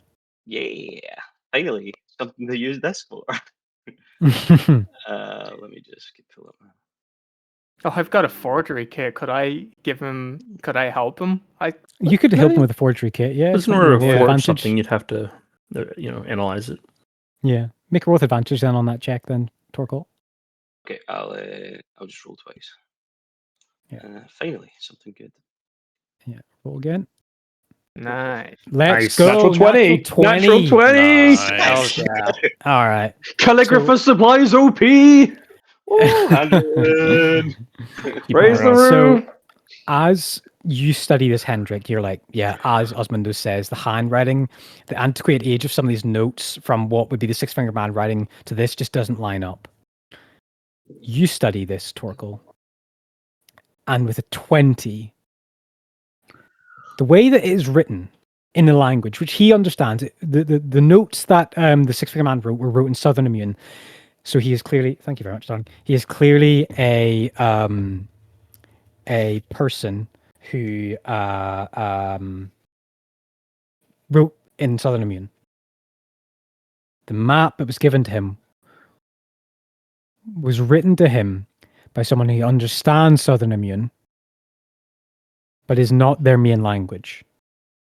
And the way that there's even like a small correction, the way someone wrote a sentence structure, and then they kind of etched it out and they actually cleared it up and basically tipexed it. But you're able to tell that they fixed that. And the language that was beginning to be wrote on this parchment, on this map, before it was cleaned up, is the same language you saw on that map by the Valetti scouts.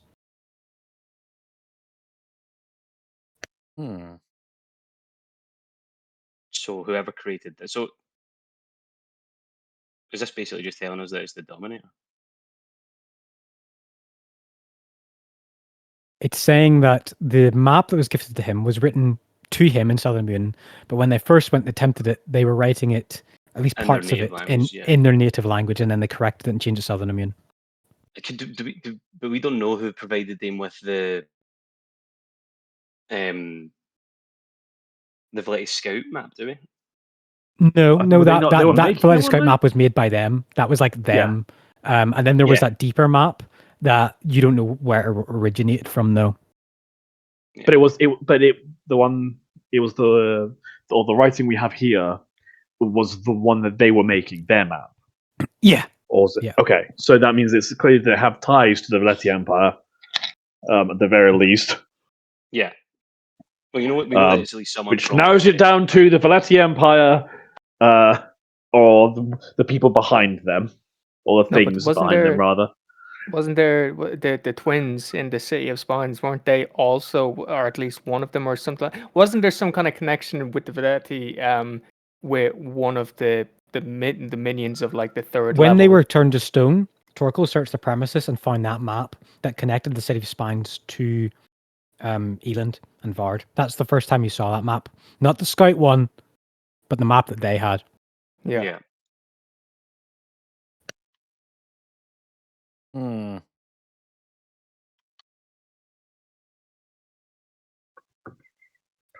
No, at least we know it's definitely Valetti, but we're not. And they also spoke Sudden, didn't they? No. I believe they Okay. cast a spell to speak Oh it. yeah, you're right. Yeah. No, you guys cast tongues. Not them. You casted tongues. Yeah, but she I think could. she did as well, yeah. Yeah, She did I think speak. at least, or maybe they had someone else cast it on them. I remember. Oh that yeah. they Oh, were sorry. I thought you they meant the scouts outside. Oh, the no. scouts inside the city, that was tongues. But inside the city, they casted Yeah, tongues. I was talking about the twins. I don't remember. I don't remember if it was one of them that cast it, or if it was someone else that cast it on them. But yeah, they definitely did speak to us because they fucking cackled and basically said, "The men's dare speak." Yeah, pretty much exactly. Yeah, so taking all that in, and all this dump of information, I need to speak urgently with Jerome, but I wanted to pass on not just a thanks, not just a good job well done.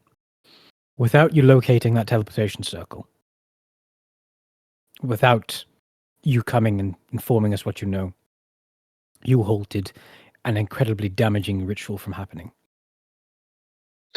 Eliza's gap going down could have been disastrous. I didn't exactly get I didn't exactly know how big a war camp it is, but if they were making that plan, I don't imagine it was a small thing that would fail. That I'm glad that didn't come to pass. No, so the Raising Flame will have quite some cleaning up to do, as this unamalgamated warband probably goes left, right, and center in any direction. It won't be the massive battle that would have happened now that all of this is destroyed. But my intention is to report to the White Rose Commanding Corps, and I will pass on what I can to you when I can. Again, my team, the one that I was bonded with for the mission, will take some weeks to recover. So right now, you're the only team in the field, as it were. I assume we're left to our own devices for the moment until a new plan or new information is formulated. Well, then? it sounds like we may still wish to look into Eland, see if we can find some significance there. Yeah. I leave the planning and details to this 5 of you. For the moment, you can see yourselves on standby with no direct. We will do so, but do remind Jerome that he will be able to do little good if he is dead and stays dead. That may at least try and get him away from the front lines to at least rest up and recuperate. In his old age, I don't think he's scared of death one bit, which scares me. He may not be scared of it, but if he does pass on, then it will be a waste of the time he would have left. Not a waste, I'm sorry, that sounds rude. What I mean is, there is more he can do. If he dies before that, then the opportunity is gone. Yes, well, it's a job well done. And he reaches in the dimensional sack, takes back the papers from you guys, puts it back in the satchel. And your necklaces, please, gentlemen. No? Okay. Yeah. We're being kicked out! We're being evicted! Oh no. No, I'm Is that what that Discord message was for earlier? You guys all hand him your petal, single petal necklaces. He gets them in a bunch and sets them on a stone next to him. And he takes out a piece of chalk and draws a runic line, like an incantation circle, on the stone, and sets all the 5 necklaces inside of it. And he takes out a small little satchel bag of diamond dust and crushed gold, and sprinkles them over the necklace. And as that does so, almost like a reverse fading from Marty McFly from the picture into existence, from fading to physical, you see a second petal appear in all your necklaces, like one by one. Ooh. And this second petal glows brighter than the first. It is more reactive to light and shimmers platinum brilliance, finer than the first one. Does Hendrik get a third petal then? And Hendrik didn't have second. No, Hendrik only ever had a first. He's a truth caller. No, he's a truth caller. That's the elevation you might be thinking of when Drum gave him that, because Drum, also being a member of the White Rose, is also the Marshal of Jurisprudence within the truth caller order. Gotcha. Okay. So all of you get a second petal Yay. Oh yeah. Nice. Do we get Does dental Does that come with or- 3 levels? He says this recognition of your tasks. Not everyone within the order is an outward fighter and is able to brawl and always there. So this of revealing the information was decided by the council that you would be worth a second petal for this. Because without your contribution, many lives would have been lost. And this is thanks to that. Thanks to all of you and your honesty. There will be rewards to claim when you induct yourselves fully for your second petal within the White Rose. For the time being, I can only give you a personal thanks and expressed thanks from the running council of the Order. We are glad for the assistance we could provide. And that is the end of my time with you all. I have some families to approach and apologize to. Fortunately, one of them is an Okart, so at least I don't have such a quick turnaround. Get to enjoy some of the city at least for a few more hours. It's never tough, those conversations. It's always tough, those conversations. It's never tough. It's never tough. Yeah. Sorry. Sorry. Just suddenly becomes callous. Sorry, your husband's dead. Rip Bozo, skill Yeah, issue. they're dead. Moving on. Yeah. And as Mondo Ah. says, it's even harder when you need to lie to them and falsify your appearance about what actually ended their lives. Food for thought for the rest of you, for your families. He stands up and there's like a little crack in his arm, like a little crunch, kind of like grits his teeth again. Do try and rest up as well. You still need to look after yourself as well. Yes, well, when you see a closed hatch and you think it's fine and you trust it's fine, ask for a second opinion, or else you'll have a brief run-in with a Valen angel. I will keep that in mind. Same goes for wrapped band goods. Yeah. I would say I look forward to. As well as Mondo. I look forward to seeing you all, is what I should say. But next time you see me, there will be a mission awaiting for you, and haste will be needed. Of course. Farewell. And he leaves. We're going to go ahead and take a 10-minute break there. Alrighty. Understandable.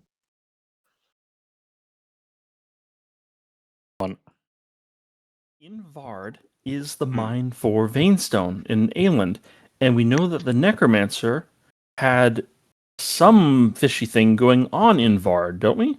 No, That's we don't what know we're- that that's tied to the neck. That's what I asked earlier. We don't know that that's tied to Oh, the necromancer. I thought we were. being I dominated. thought we were going there for the Necromancer stuff. Okay. No, we're I going there think- because Well, no, but we Characters had added we it. had a map that's specifically for going from, or that had a route specifically along the invasion path that the necromancer was likely to take. Let's think of man. Oh, It's like you take to that was heading towards Eland. okay.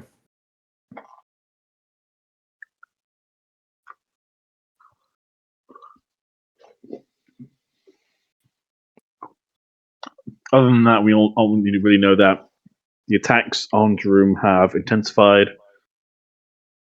And that no, actually, it's kind of bit.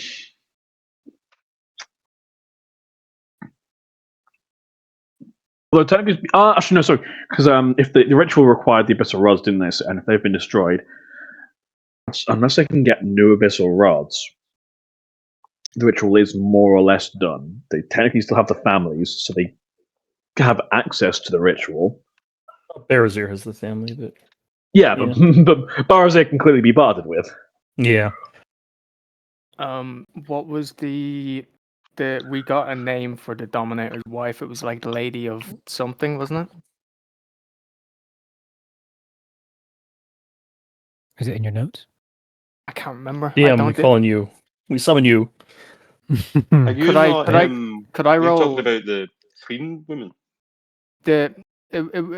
basically, I vaguely remember the idea of bringing the shifter talking about the lady or the woman or so, and it was supposed to be kind of like the wife of the Dominator before he turned into the Dominator or something. Didn't she like get killed, come back to life, Yeah. or be revived, Yeah, and then went on a mad killing spree of the Dominator's supporters, if I recall correctly. exactly, and that's why the shifter was kind of. I think the shifter is in favor of trying to find the lady, bring her back because she. I don't think the shifter. For the Dominator. I don't think the isn't that what they shifter were wants the doing with Dominator to be in the picture. I think that was somewhat connected to Slade's daughter? a daughter. I think. Weren't they going to try and do a ritual to essentially have that person inhabit her body?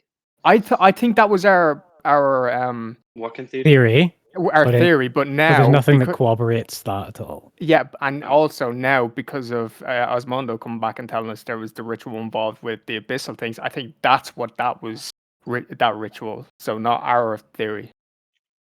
So we can scrap that, but I still think there is a ritual for to bring the lady back. What do our characters know about abyssal rods? When you rolled high, they function similarly to they are the dark mirror cousin of material of divining rods, in that instead of conjuring an angel, you conjure an infernal spirit to make manifest within the material plane, or somewhat be connected to a point located within the abyssal hells. Yeah, because Sean, know what abyssal rods are sometimes used for in some campaigns. Could do you mind if I roll a history just for Orly to think back on what the shift was? Yeah. Yeah, that's fine. Okay, never mind. Ryan, move the bar with your little up and down thing you've got here underneath the bar with your bit there, and then that might be. Or we just just keep it there. That's fine because that kind of works. I can move it however you want. But... What I was going to say I think about the left hand side. About the lady was that he said when she got out, there was a conceded effort for some people in the old days of the domination after the Dominator was destroyed. They wanted to resurrect him. They resurrected her. She was like, fuck this shit, killed all the resurrectionists and peaced out.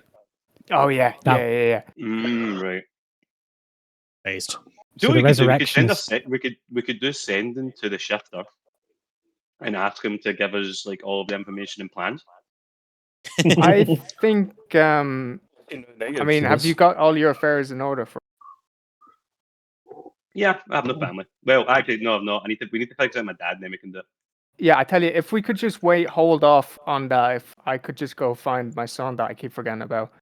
After that, I'm good to go. Yeah, my son Morty, whatever his name is. Was it a daughter or son? I can't remember. Oh my Christ! Please tell me you're joking with that one. Morley, I think his name was, or something. Dorley. Bomb Tombadell. Roll me a D4. Orly, roll me a D4. No. How many levels do you lose? Oh my God! This is where you get to. Still natural one. It's good. D1. Natural one's good for this. Or it's the worst result. I'm thinking good. Thank you. I think he lost. Fuck. No, don't do that. How many limbs your captured child loses? You got away there. I know that Ollie is like, yes, I'm going to finally reunite with my long lost son, and then immediately go on like a suicide mission. Yeah. It's so good to have you back. We're finally reunited. Anyway, bye. I may not come back. Torty gets like fucking Ash Thanos snap whilst in my arms. Fucking shit. What else do we need to add? What else do we know about the Dominator? We know that he wanted to. Was it him trying to get Slate's daughter possessed or reincarnated or whatever the fuck? We don't know. That was the 6 figure conjecture on our part. It was a pretty good conjecture, though. I mean, only if it's correct. It wasn't bad. The Valetti, do they actually have an affiliation with the Dominator, or were they just working with different powers to try and conquer, like the Concord? The Valetti is the country that, well, the Valetti Empire is in the region that was ruled over by the Dominator, known as Domination. So, or the dominated area. So Valetti is literally the country that came after the entire region existed. Also, we It as was a players hellscape. know that there's a strong affiliation with the Valiati Empire for devils and demons and fiends and the like. Yeah, Oh, yeah. Do the characters know that? Room a history check. An attempt will be made. I am not think great our at these. I think our characters do know because I don't think IRL may know that, but I know of it now, Okay. like recently. 10. You're not. I mean, from what you can draw on Learnock within your own mind, but no, I'm not going to tell you anything more for that. I mean, I know at that point I probably know like military propaganda for it. Yeah. But yeah, they definitely are. Are they actually? I don't know. Do you know that Concord has a trade embargo with Valetti? They don't trade. They don't deal directly with that empire. What their merchant ships do when they offload cargo in other places and then ends up in Valetti, that's one thing. But there's no formal recognition or diplomatic relations with Valetti between the Concord, as far as you're aware.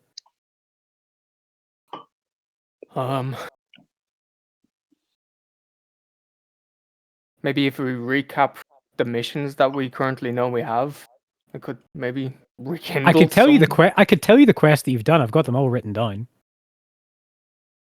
My help. Okay. So Act 1, quest in Act 1. Funeral of Nathaniel Everstone, done. Sunless Citadel, done. The Eye of Tyr, done. The Missing Urn of Rakmir, done and found in the Underdark. Ongoing quests, Vainstone Mystery, Orly's Missing Son, Apostate Tribes, abandoned. Which is, I guess, complete now. Yeah. Quest in Act 2, Surviving Kalmarsha, completed. Ongoing quest in Act 2, Tourney of Longing and Heartache, Maldum Threnic, and then the other ones are, well, you guys, I don't know. I'm not going to say if they're a quest or not, but Bearser had two kids, one of which wanted to kill the other. Should we add that into the category just because it'll, you know? Okay, I remember the names. DM, do you remember the names? If we can remember I'll have the names. If you can do a branch and line off of Barazir, and we can put the kids underneath because that's quite important. I'll do that. Yeah, I think we only know that Calrax was the one in the Sunless Citadel. You never met the other one, which Calrax did say it was older than him or bigger than him at least. Yeah, and he wants to kill him because he's a threat to Calrax. So maybe a threat. And then dragon politics, I'm pretty sure is assume a threat unless other stated otherwise. Do we know the name of the other one? No. Hold on, I've just went back to him. Oh, maybe you do. Maybe I told you. Who's remind me, who's Threnic again? Maldon Threnic was the prisoner who Learnock and Hendrik interviewed and seemed to be possessed or something. Oh yeah, I didn't on the Torment Teamer. Okay, gotcha.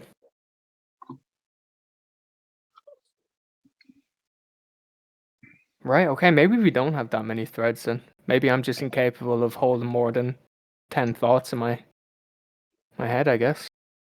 For some reason I've written down Malene, the hero font of Talos. Don't know who that is. Okay, Calrax wants us to kill her sibling. Yeah. Do you mean Marine, this Hierophant of Talos? Yeah. You wrote that down because she is relevant to Miss Peak, because the stone, the wasting stone, was what she was chained up to when she was the last survivor of the Silt Slice massacre. Sorry. Yeah, you guys remember Liberty Corner? I've got some notes on that. Yeah, that's all gone now. Liberty Corner. Yeah, okay. It was chaotic. It was it was the largest SWAT raid we've ever seen. People who experienced freedom there, we couldn't let it stand. Did we confirm that the underlings of the Six-Fingered Man, Lime and Cole, are both dead? Lime's definitely dead. We killed him. Lime's, maybe his name was. You guys haven't seen Cole for weeks. Last time you saw Cole, that orc was accompanying Lime's. Okay, hold up. Cole, Slate. Wait, which is the daughter? Is Cole's daughter? Slate's daughter Camille, and his wife Philippa. Okay. Oh, that's right. And Cole is the Cole is the Limes and Cole are the two individuals who ambushed you, Hendrik. Right. So Lime's necromancers. dead. Cole is unaccounted for. So if we have Six-Fingered Man on the board, we can put underneath Lime Cole ? And Lime's deceased. Actually, let me just check because I think I'm wrong. You did kill Cole. Cole was the Hydra. the leader of the Hydra. You killed him in his base there before he could Okay, escape. never mind. That sounds familiar. Yeah. Yeah, so you killed Cole in there. He was leading that kind of conclave of the Hydra cult. He was an old priest of Tyr, I think, wasn't he? Say that again. Sorry. Cole was an ex-priest of Tyr.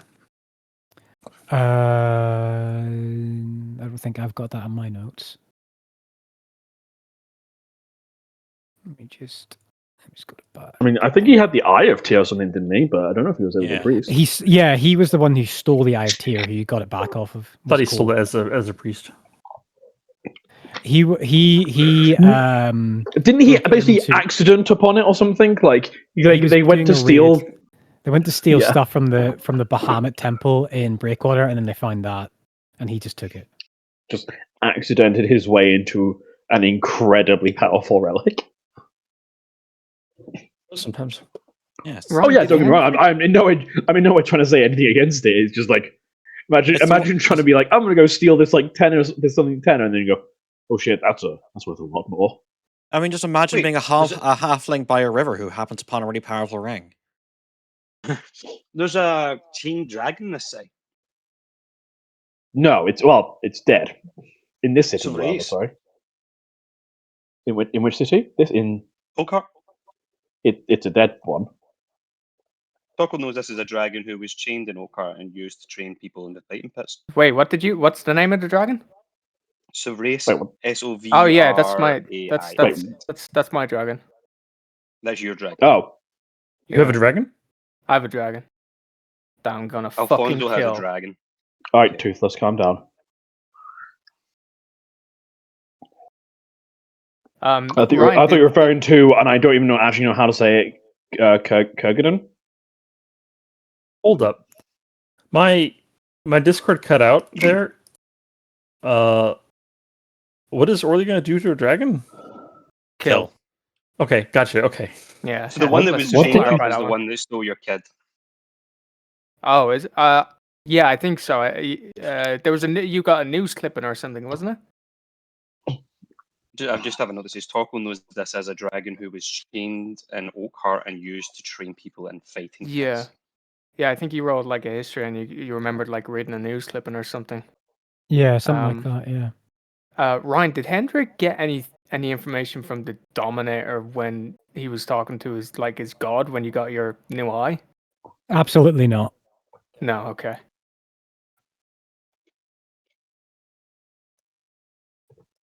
I got information, but I think it's irrelevant now.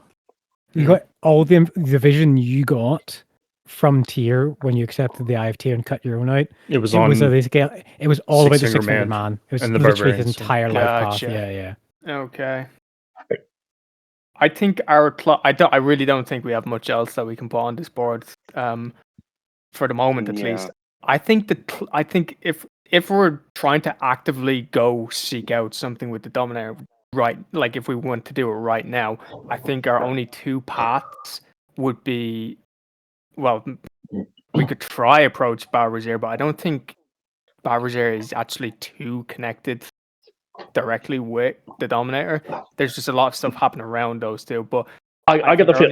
I think that Barbazier is literally just being opportunistic and was like, yeah, exactly. I can get a shitload of treasure and have to do absolutely nothing for it.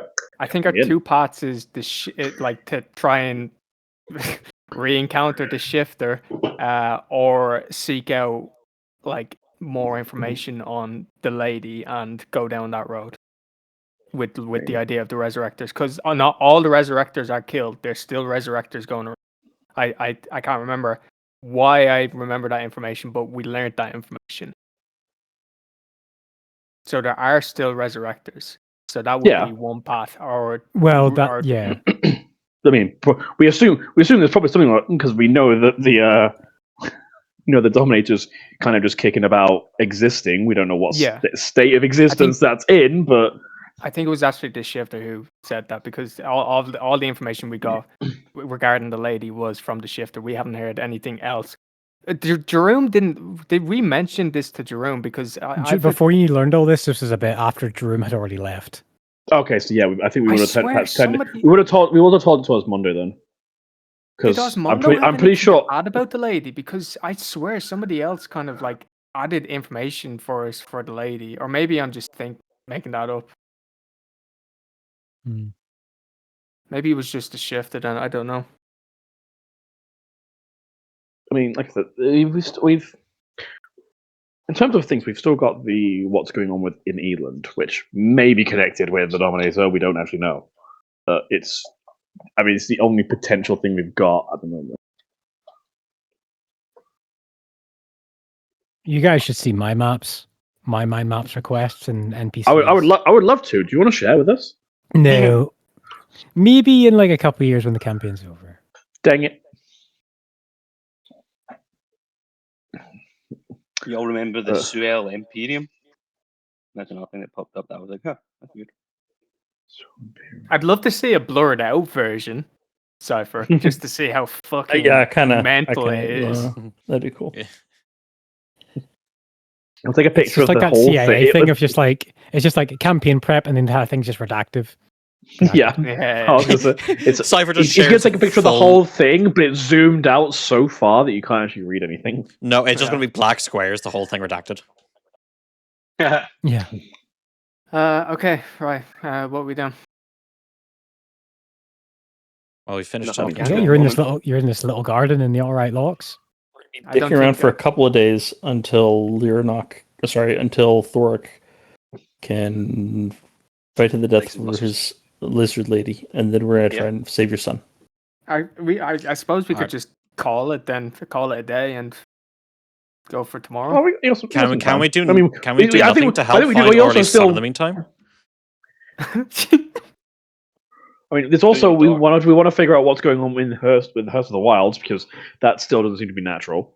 We're pretty sure. Oh yeah, yeah. Like the whole, you remember the whole forest dying and the fact that it's similar in it's similar-ish to something out of my before. wheelhouse. That's not really like. Well, a lot of things are out of our wheelhouse. But Hendrik, we're expanding the wheelhouse. Hendrik, last time you fought shit like that, you got to literally fucking kill a knight in cold-blooded execution and get praised for it by your church. I mean, how cool was that, right? Like killing knights. He was guilty of a crime though. Okay, let's go to Hearst. Yeah, okay. Maybe there's some dumping toxic waste or something like that.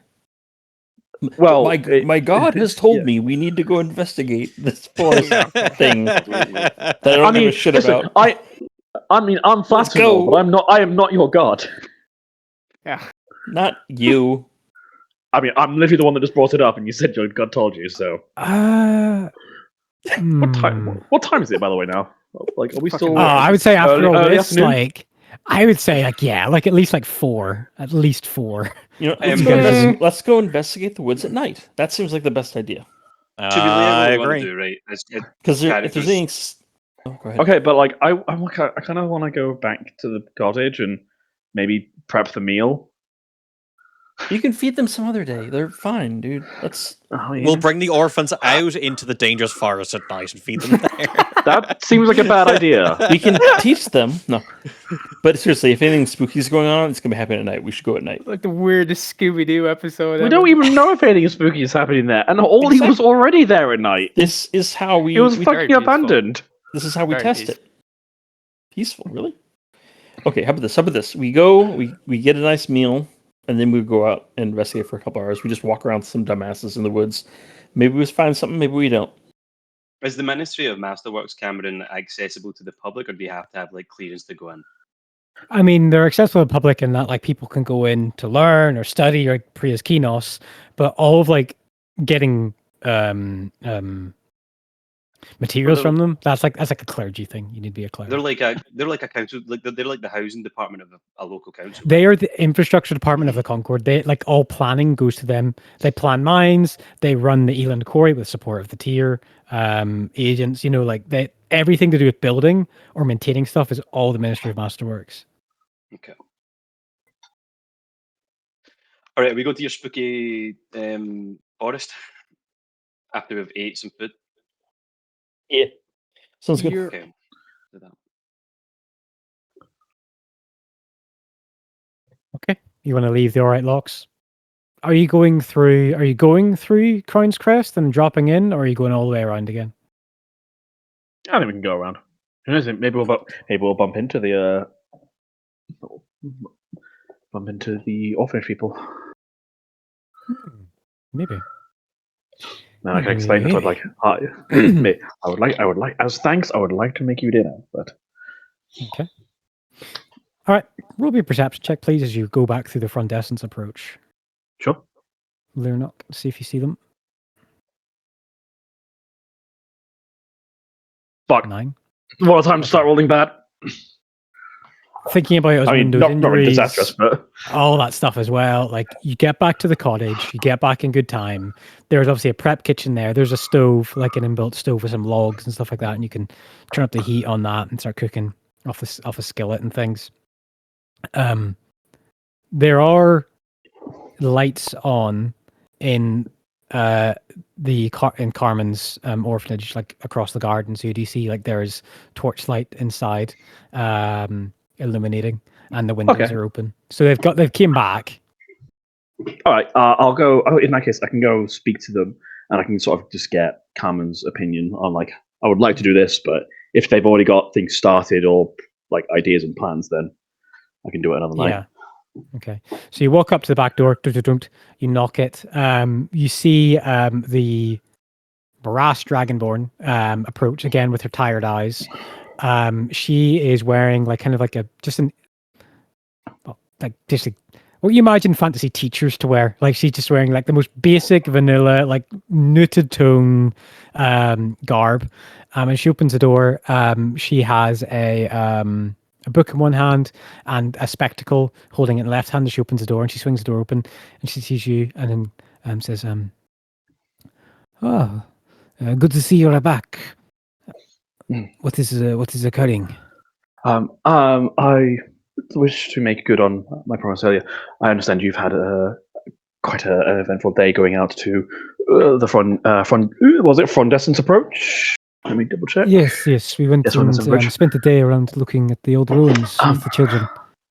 I was in the market today, and I wish to make a meal for my companions and I. If you would, I would like to make one for you and your and the rest of the children as well.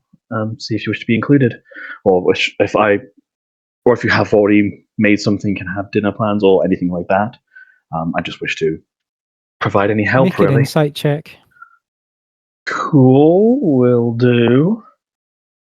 I can find insight. 22. Hey, there is an immediate shock, like that's so under the surface, and then genuine surprise and elation. This woman has not been asked to be cooked for a long time. Hell yeah! I would like to help. Yeah, and she says, I didn't think it possible, but demi-angels are even kinder than I first assumed. Of course we will take you up on your offer. The children are just doing their studies and transcriptions and learning language. Dinner time for them is 8, 9, just before dark. They have picky bits through the day, and then they have a proper meal before they go to bed. So we could aim to eat around then, which is not for another few hours again. If you have, I'll have to give you their nutrient requirements and their yes, allergies. Please. I was going to ask. I would not want to run into any incidents. Trying to do a kindness and in fact doing harm. Yes, okay. Give me one moment, and she leaves. She comes back in a few moments, and she's got this like piece of parchment rolled up into your finger, and she like unfolds it, then unfolds it, then unfolds it, then unfolds it, and it's like an A4 size, and she hands it to you, and it's every child's likes, dislikes of all the food, spices, allergies. Like it is a meticulous list of anything that they like and everything that they hate. Holy hell, I'm impressed by this woman. Is there anything I can make that would satisfy us all? Porridge. That would satisfy all that you've got in the house. It would be a chicken thigh slow roast with potatoes and coleslaw. Excellent. Is what would probably be like applicable with everything that you've got.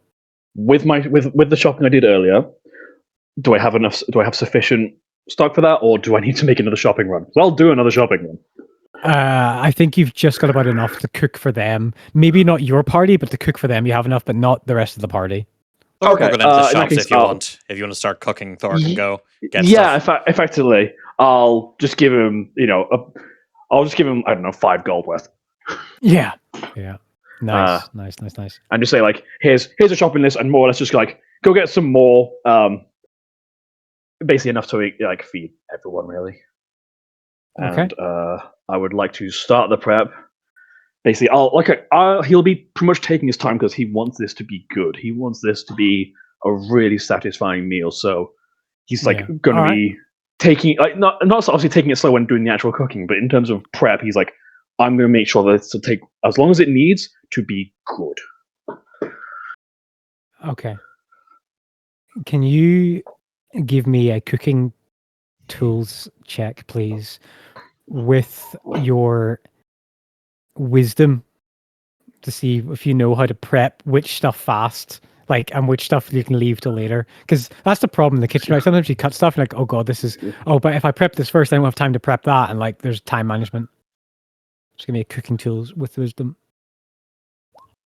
That is a 7. 3. Okay. Use your inspiration. I'll use my inspiration to reroll. Okay. That is strength. I don't want to do it with that. Well, actually, no, I wouldn't mind it because that's better. But 19. There we go. There we go. That's a success. So, in the kitchen quarter of the cottage, chopped, pre-cut, or pre-cutting your potatoes and skinning them, because the kids don't like potatoes with skin on. So you're like, oh, I gotta get that done. And then understandable. I'm with the kids on this one. Starting to do the lettuce, get the lettuce done, and then you're like, right, chicken last. Chicken's going to take the shortest amount of time. Go get the potatoes done. Go get the lettuce. Oh, and then I need to get the egg whites and turn all that into coleslaw. And you're like, doing all this while he's doing this for an hour. What does the rest of the party do while Leonok is playing Cooking Mama? Post office. Okay. Thork is actually going to be helping Leonok. He doesn't know much about cooking, but he will do exactly what Leonok tells him to do. So even if it's just like the repetitive stuff like peeling or whatever, and also he may have the odd like, there's a bit of carrot left over.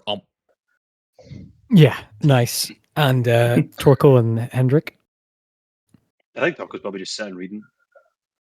Nice. He knows that cooking isn't necessarily his forte, and that he is much better or more useful outside of the kitchen than in it. Getting people's way. Hendrik's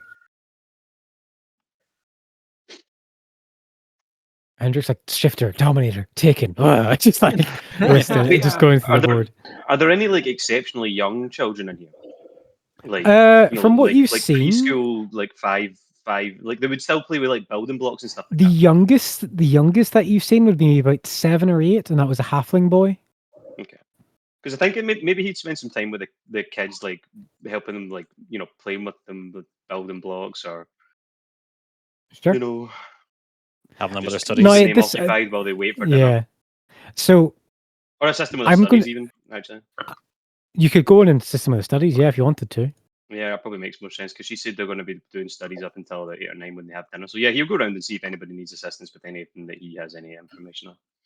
Okay, so the youngest boy, and the 2 youngest boys, Alfonso and Arquizo, halfling for an Alfonso and a dwarven boy for an Arquizo. It's between 7 and 9 years old between the 2 of them.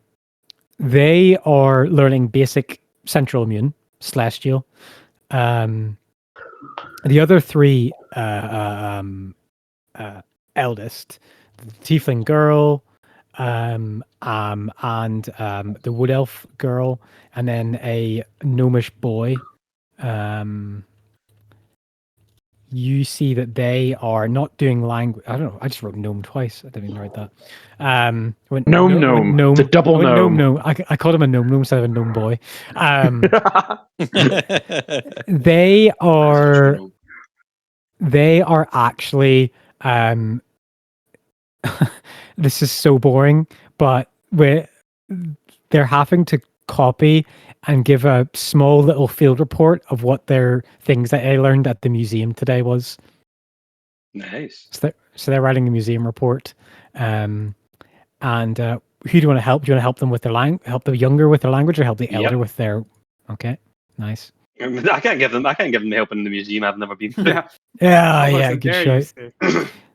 It's like you've just walked from the entrance to the exit of like Natural Museum of History, and you're like, I didn't stop to look at or read any plaques. I just walked through, Okay, so Alfonso, the halfling boy, he has a bad habit of like smudging his parchment, and the dwarvish boy is like, I don't understand why must we learn this language with Celestial in it when it is easier for me to speak Dwarvish like Papa, Mama? And Carmen has to kind of come to him as it's like there's all in one classroom, basically, at one kind of area. And she says, Nakizo, we talked about this. Your parents spoke a foreign tongue.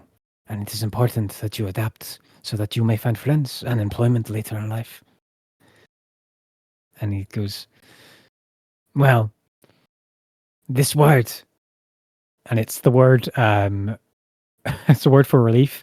It says, in my language, it means poop. And she just, yes, Nakizo, we have talked about the language differences between Celestial and Dwarvish. Okay, so that's kind of a little moment you see, and then you want to get stuck in, start to learn. Yeah, so especially with the Dwarvish boy, could I speak to him in Dwarvish and try and explain the Dwarvish why it's so important that we're able to all communicate together so that we can achieve things together? And then, and then being the boring teacher that he is, he just talks about some buildings that wouldn't have got built if people hadn't worked together.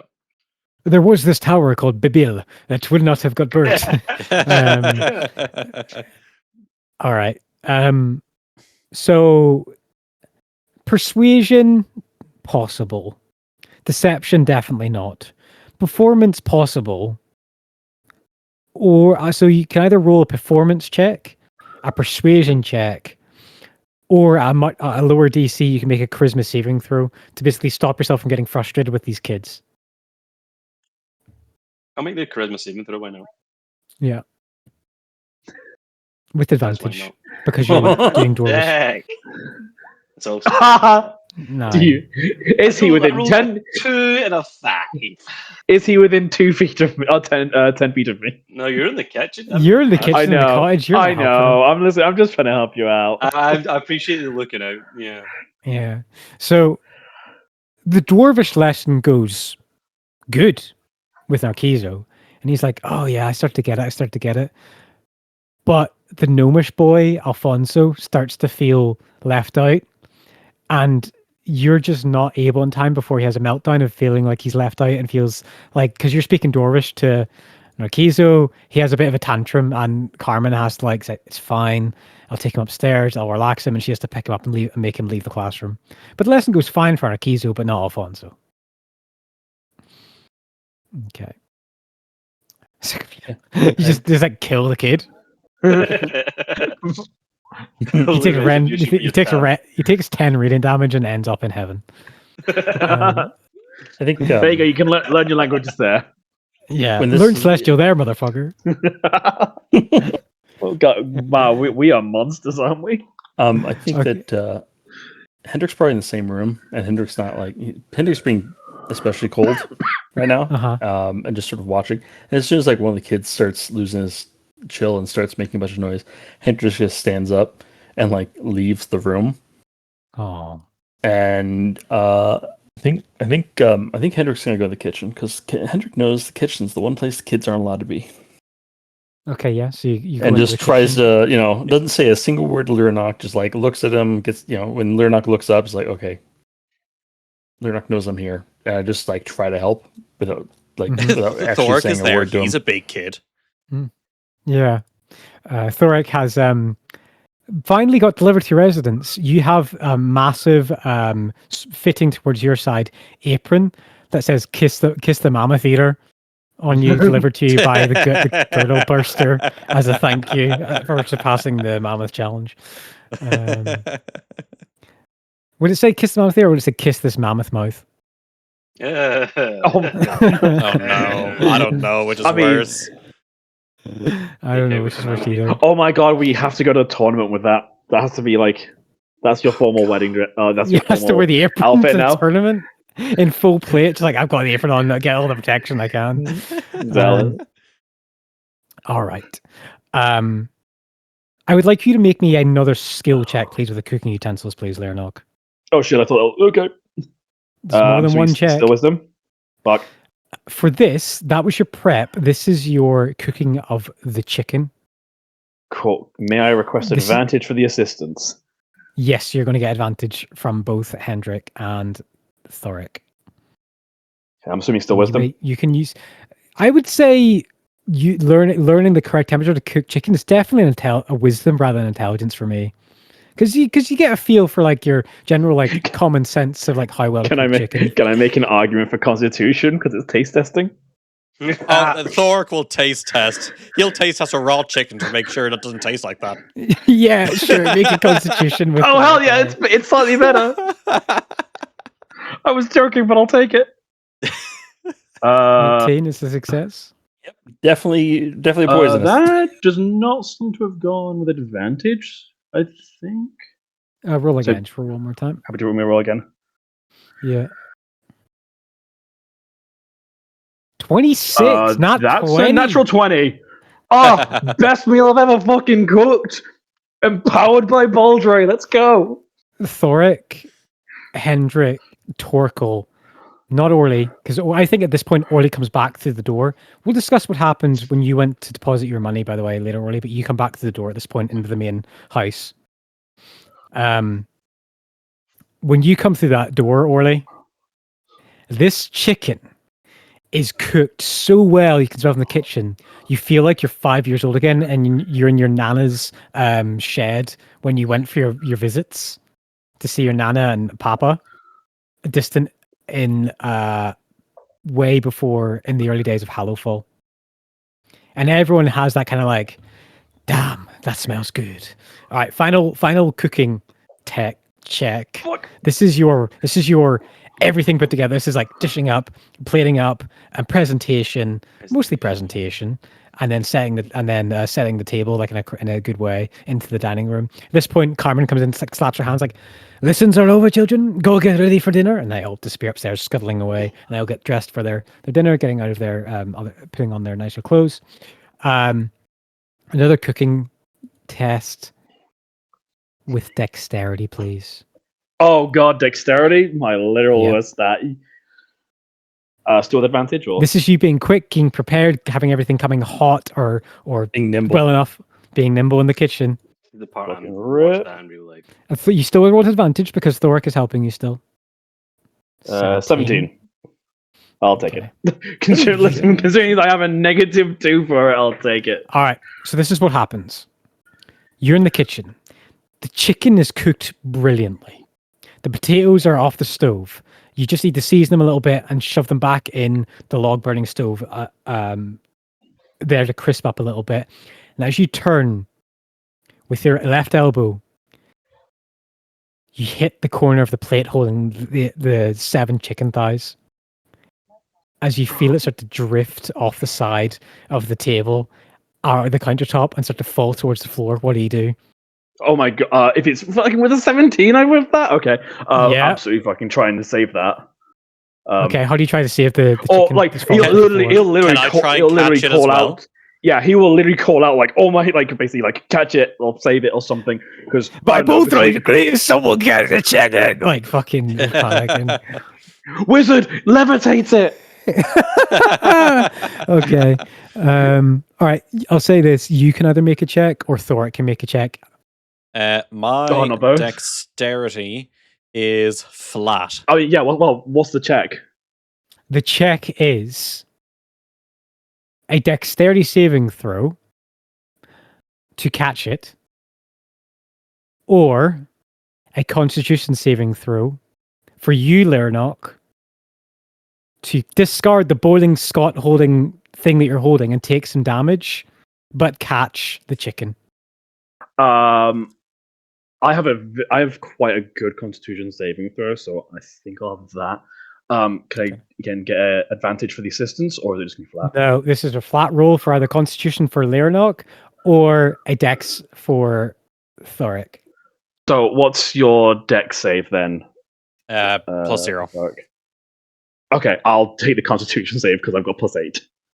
Okay. Not with advantage. I think that should be fine.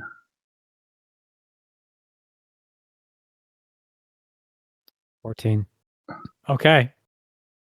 Casting Hell to the Wind, you throw your body towards the ground. You roll a 6 on that as well. That's terrible. And basically, I don't know. +8 to it. You hold in your right hand the pot of potatoes, and as it kind of rolls up your arm as you hit the ground, you land your back on the ground, and the plate of searing hot chicken in its tray lands directly on your chest. You're not wearing your armor at this point, and you are going to take That's fine. scalding hot. You take 9 points of fire damage as the searing hot pan lands on your chest as you just manage to cushion yourself underneath it. Okay, but did I save the dinner? You successfully saved the chicken thighs from ending up on the floor. Fucking worth it! I am not wasting that natural 20 chicken. I've got a question. Yes? If the chicken and stuff could have fallen on the ground and whatever, couldn't we have used just prestidigitation to clean it off? It would not, wouldn't taste the same. It wouldn't be the Magic has a same. weird taste when it comes okay. to magic. It tastes like ozone. It's like lightning. Fair enough. All right. I don't know if that's actually the case, but I'm saying it. But yeah, that's fine. I'll just yeah. You know what? So just to make sure I don't look like I've taken any damage, I'll use some. I'll just cast. I'll just use lay on hands to heal myself. Actually, don't have to cast a spell. Okay. And I'll heal that damage, and most importantly, save the dinner. Plating up, you guys all sit around this long table. It's got about 14 chairs on it. The kids all bunch up at one side. Carmen does that thing where she kind of meets you in the middle. So she sits at the further side of the kids. And each thing is brought in. The kids are like, wow, clapping their hands. And like, Carmen's like, be respectful. Like, don't celebrate like that. Like, these are guests. And then the kids, like, Thoric, you could learn a thing or two from these kids. Like, they have some quality table manners. Like, they flip their right hand out and they fold out a little napkin on their lap and they pick up the utensils perfectly. And as the Carmen goes over and takes each of their plates and she gives them each a respectful serving, a little bit bigger for the older kids, and sets them down. And then the kids all start to tuck in, and you guys, take turns as well, passing the potatoes, the coleslaw, the roast chicken. And that's seasoning. That seasoning you sprinkled in, Lernok, adds that little bit on those potatoes. It's just like, damn, you wish you made a whole other more portion of those potatoes because they're going to go quick, especially with Thoric eating. And as you're eating I'm going to make sure that the kids are fully eaten first. And if I think Thoric is going for more food than would be satisfactory for them, he will sort of give a sort of a slap, let them eat first, and then you can have the rest. Thoric that's what I imagine happened. Of table. I mean, I did. Yeah. Also, I think I need to give him I'd give him some more money to go get some extra food. So I think we should be good. Yeah. Okay, Orly, you're at the dinner table. The kids all get their portions first. Then Carmen gives a nod, like, okay, thank you. And then she passes all the plates up to you guys, and you start to tuck in. This is a longish table. What's the kind of mood for you guys on your side of the table with this dinner? Feel free, anybody, to jump in. I mean, I think extremely thankful. Yeah, satisfied and happy. The fact that Thork is not saying anything but just eating means that he's enjoying it a lot. Grateful that I didn't have to cook it. Excellent. Probably make a point that sometime during the dinner or towards the end of kind of like raising the glass to Lerenok and the others for helping. Yeah. Plate us all up. Yep. Orly, all of that is amazing. There is a small moment in that dinner, out of the corner of your eye at the far side of the table, like to what would be like your opposite kind of left-hand side, you just catch that little hand movement of a small gnomish boy's hand, like reaching towards a little bit of food at the far side of his plate. And not but for a second, you just get a stirring of, could that? And then you're like, no, that isn't my son. And he's not that young. And he hasn't been that young for a long time. I can't go any session without trauma, can I? Do you know how traumatizing it is to actually lose your kid? This is how people are with them. I know. I mean, I'm pretty sure most of them remember if it was a boy or girl, though. So I mean, he lost his and he misplaced the kid, not like androgynous kid. Dinner is brilliant. Lerenok did an amazing job. Carmen is thankful, and with bellies full of a meal that she didn't expect to be so good in quality, those kids retreat from the dinner table, and they all walk up to you one by one, and they all give a respectful bow and a thank you, Lerenok. And they all go upstairs one by one.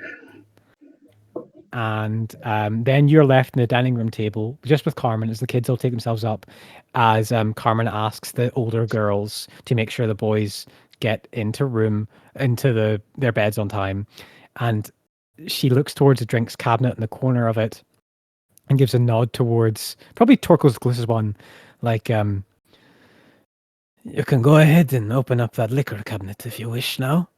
I think the children will be pretty well sleeping after that meal. Thank you again, Lerenok.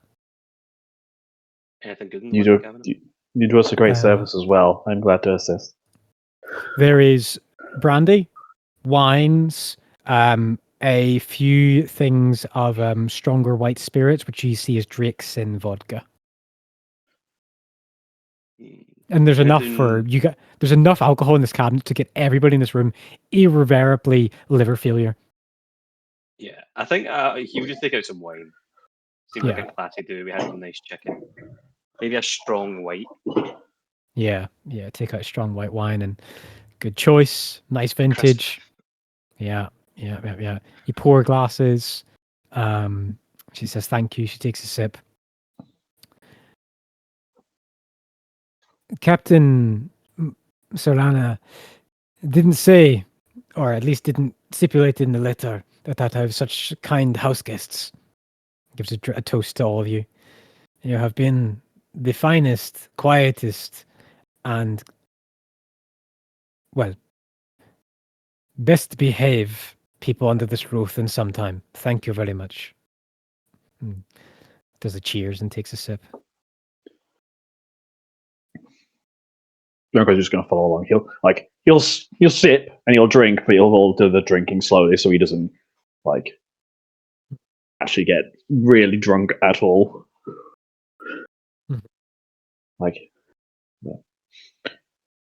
What you do is taking care of these children is a very important role.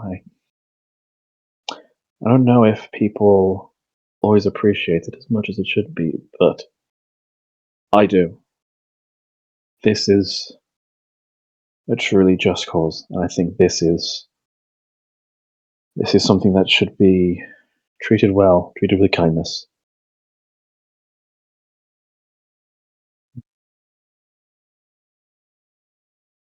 This dinner, this kindness has moved me, I must say.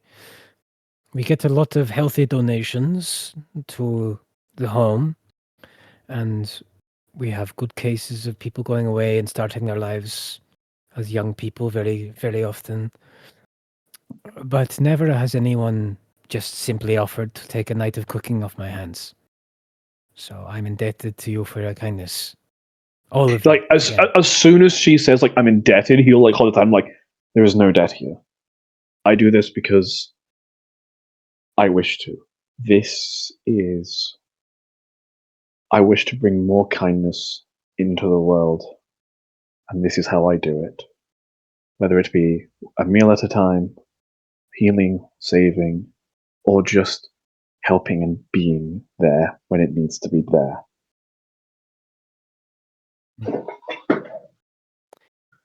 She just like understands.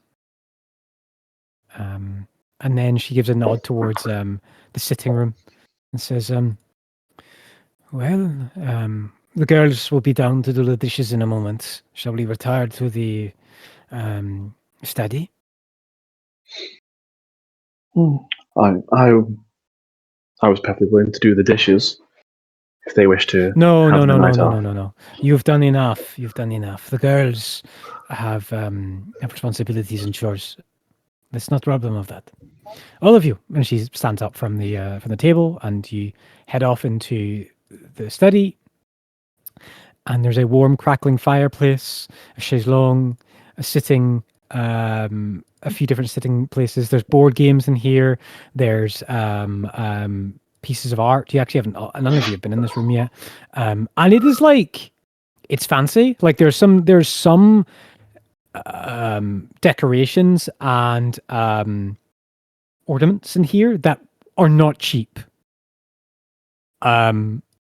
Ones of miniature carvings of marble stone into knights, of beasts and monsters, and rare paintings that are not easy to come by in the open market. And each of you finds a seat and purchase in there, somewhere to relax to, and you bring the bottles of wine with you. What do we see happen? I think Lyranok is probably just kind of basking, really. He's just kind of this environment is everything he wants. Like, this is what he strives for, like the good food, good people, in a warm, comfortable environment. He's just like, that's exactly, it's everything he wants, so he's kind of just enjoying it while he can, because he knows he knows it's not always going to be like this, but it's what he strives for. Yeah. There's good people here. We're all good people. I mean, yeah, there's at least Lyranok and Camilla. So, where she reclines, opposite, like the as a chest, it's about waist high. She has the riding reports of the field trip on one side that's closest to your chair, Torkel. As in, like she has them in her possession at the moment, or as in the line. She's left. So she's sitting on a chair. There's a large chest, and that joins onto another chair. And on that chair, the riding reports are on your immediate left, so they're closer to you than her. All right. Okay. Yeah, you may have if it doesn't look like she's going to get upset by him looking at them, he might read through them. Yeah, you can. Yeah, if you ask her, she'll just give you an affirmative nod. Like, yeah, you can go ahead and look through them. Yeah, he'll say. He'll just ask, like, would you mind if I take a look? No, it's probably good that an outside eye has a look and make sure that what I'm teaching them is appropriate.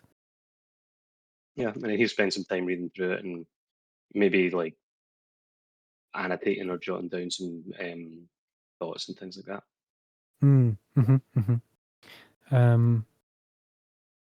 Yeah.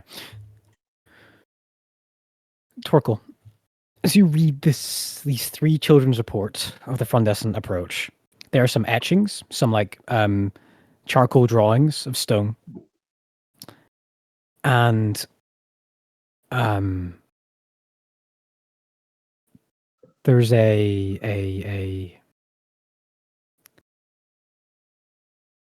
strangeness. They've all wrote things differently. They've all given their own personal perspective to that. to what they think, the history, and this museum tutor said that this room here that I've sketched was a sitting room.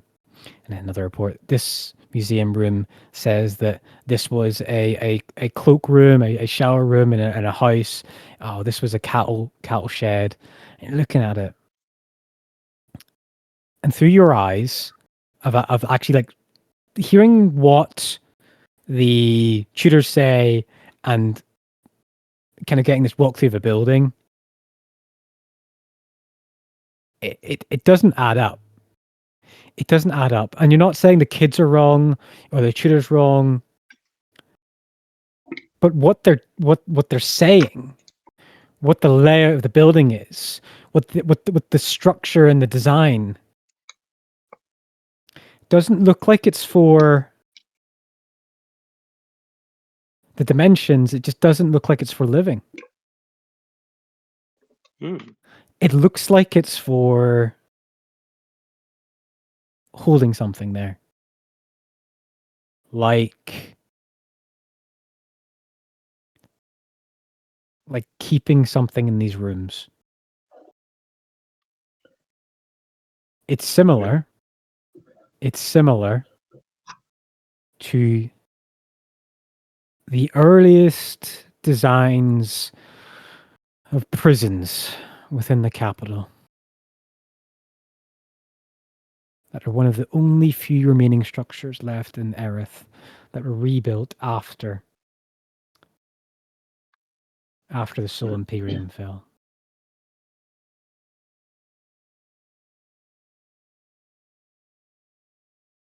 And are these the ruins that I saw when we were going past earlier? Yes, they are. Weird. Yeah. So everybody's convinced it was some kind of residential home, but actually, it seems like it was a large prison. It's what your wandering mind seems to draw a likeness towards. What's her name? Carmen. Carmen, did she go with them on this field trip? Yes, she was there. Yeah, she was there. Torko will say, Carmen, when you visited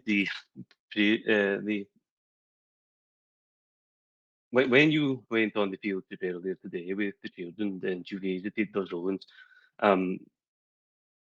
how long have people been going there to learn about them? It is that was my 6th or 7th trip. I've had many different groups of children I've looked after, and I always find it's a very encouraging learning experience for the children. The I guess lessons that the Bahamut scholars put on has been running for a decade or so. The Frondescence approach used to be lived in. It used to be there used to be houses there. There used to be markets and stalls in all those spaces, but there was a disagreement. The Archzealot that he settled and decided that all of the newer structures built in the Frondescence should be torn down and should be returned to what it was, or as close to what it was when Oakheart was first built, to preserve history. It was a long time ago, and I've heard the tale many times. So the details, timings may be slightly off, but that is what I know of the Frondescence approach. The ministry was not too happy. I think I heard some upset. They wanted to use it to build houses there and keep it close to city, and hence why the belt is always expanding. So when he wanted to preserve the history, he removed all of the new buildings, but there was nothing. There is only these ruins now. Anything that's still standing there was how it was centuries and centuries ago. Anything new, except for maybe some of the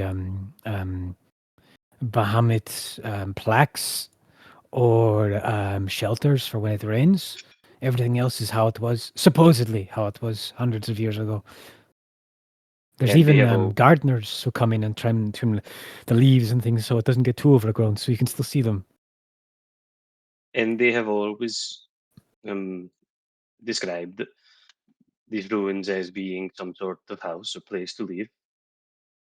That I can't say. I came to Oakheart 6-7 years ago after this decree. I think it is a recent how do you say, not philanthropy, paleontological decision and discovery that this is what they were used for. They were old housings and lodgings for our ancestors that was discovered within the campus here.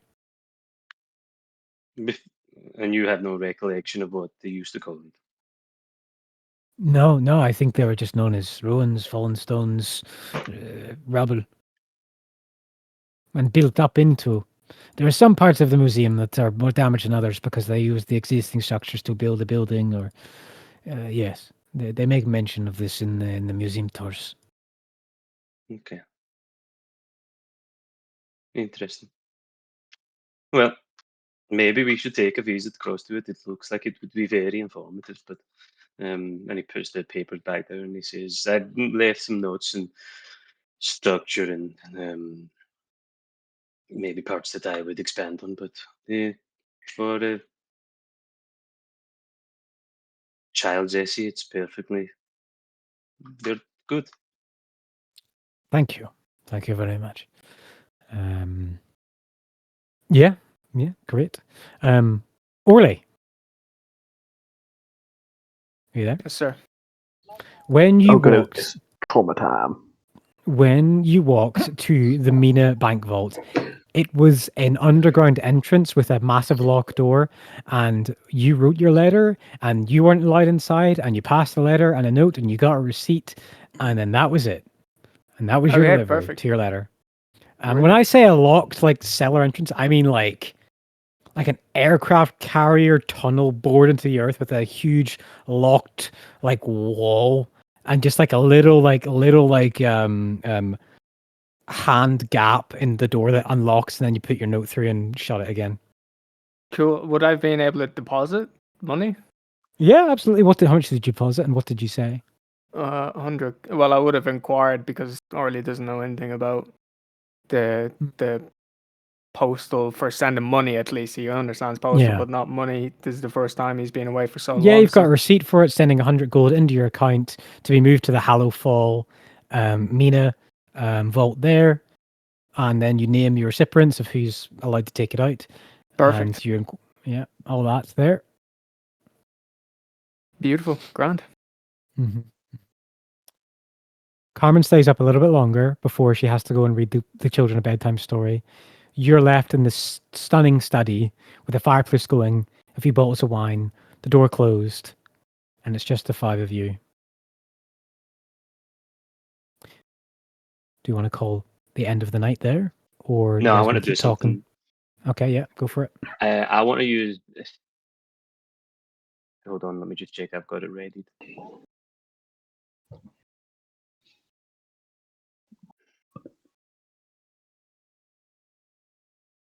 I want to use sending.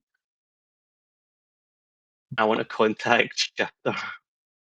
Oh God! Oh my fucking God, Sean. Are Do you it. doing this in the room that they're in? Or are you Yeah. doing it? In the Okay. orphanage. Spell. So you want to Yeah. do it in It's front like, of he's not us. going to shove on top of his. So when he explodes your body, and your bones become shrapnel, you want to be sure that we're in the blast radius. Yeah, someone has to revivify me. You're the one who He'll revivifies be us. fine. He'll be fine. He'll be fine. He'll be fine. He didn't like the six-fingered man. I know the six-fingered Didn't man's really fine. like us either. So I'm gonna use sending to Shifter, and I'm going to say, I believe that our mutual problem has been resolved. And that's it. GG.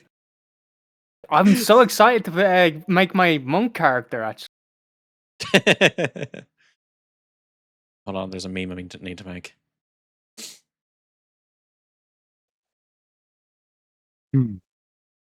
How many of the kids survive?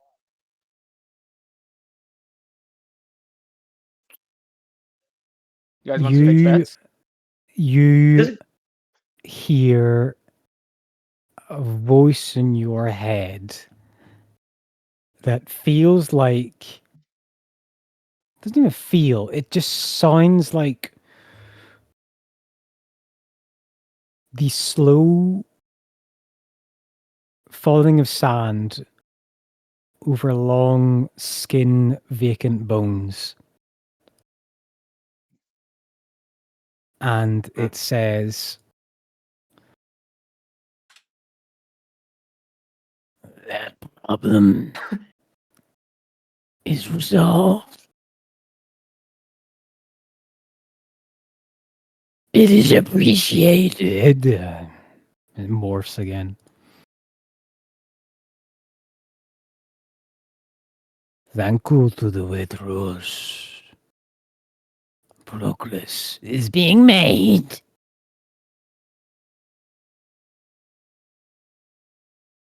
And that's it. And then he tells the party what Shifter told him. What'd you say? I contacted Shifter and he says that he is thankful for the progress that we are making and that we have resolved the problem with the Six Finger Man. Perhaps next time, maybe we do it where there might not be any casualties or not in a public house. Torkel? Sending doesn't notify us someone where you are. Like I don't know where he is. No, you can send sending from plane to plane. It's a very, very, very far-reaching spell. Yeah, we're fine. Also, keep in mind, Orly doesn't really know a whole lot about fucking magic. So yeah, very true. Like someone explaining like how science works to children. Oh, you're being Taco- condescending. Great. Yeah, Taco's going to be like, well, you see, he goes into a spiel about how the sending spell works. There are and what it all does. these little things in your blood called midichlorians. No. Yeah. I was an immaculate conception, and I'm more pissed off at the mention of midichlorians than fucking being. Anyways. Orly will probably actually get pissed halfway through you. I assume you're kind of like either looking down on me or taking a knee or some bullshit as well. that much taller than you, to be fair. That's a good point. Yeah, you said this for like the one person Which makes it who even worse definitely that I'm down on can't. one knee to talk to you. I love the fact. I would actually think it would be Torkel sitting in like the lovely recliner chair with a glass of wine. Think, well, you see, Orly. Yeah, swishing Next the to the fucking wine fireplace. around. Meanwhile, Leonok is just there going, and the peaceful environment is gone. God damn it! Orly will kind of like half kind of like fucking storm out, eyes rolled, fucking. You know, Muttley. You know Muttley. So like, yeah, pretty much. That's what I do. And yeah, I'll go for my early night DM. Okay, with Orly setting the pace. Go ahead, Torkel. No, there was Sean, not Torkel. No. What were you going to say, Sean? No, nothing. You can continue. All right. With Orly setting the pace of the night coming to a close, are we all thinking about long resting as well? No, we got a forest to. Oh yeah, shit. Oh, I probably shouldn't have had this wine. we can always do that another night.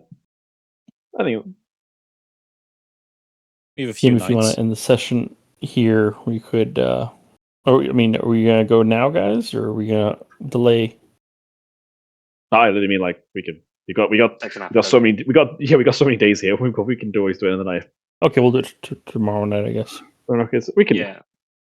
I think here's a good point to long rest. It'd probably be a little bit easier during the day to see things, at least. Anyways, if Yeah, it is but some bad kind of stuff comes out at night, though. We can look for evidence during the day and then wait for bad things at night. There you go. Fair enough. If we're going to go into the forest and try and find spooky things, then we need to go tomorrow because during the day I'll have to buy a camcorder. Blair Witch. Yeah. Also, I want to check out those ruins, and I'd rather not die in the forest before doing that. So So Don't worry, you won't die in a forest. let's long rest here. I think it's a good stop. It's a good stopping point for the night. I don't know whether that's out game or in game. I don't mind.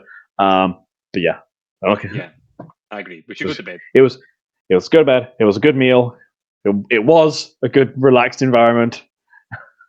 Then And somebody then, sent the fucking send as well. No, we don't mean, want to throw up that meal, but when we see like half stitched together skeletons in this forest, okay, we want to go through. So we'll just we'll go to sleep. One by one, you leave the Carmen's home, out through the back door, into your garden cottage, get in the bed rolls, you pull out the blankets, you tuck yourself in the pillows. Blackness, inky, insubstantial thoughts, dreams, and rustling of things that won't be remembered the next morning. But you all sleep very well because of a full belly of delightful food that Lernock cooked for you. And you all get a new ability.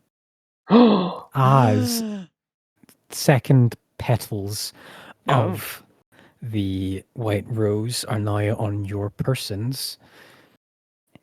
Every time you take a short rest and roll hit dice or use hit dice to heal yourself, it is considered doubled. Oh. Interesting. Using hit die on short rests, the results are doubled. Yes. So is that before or after adding in the con modifier? It would be Dice is- after. Oh wow. It's the total amount is doubled. So if you roll a Wow. 12, you get 24. The total yield is doubled. Cool. Awesome. It's almost like White Rose members need to just keep on the move and keep fighting. And this is one of their abilities that helps them to do so.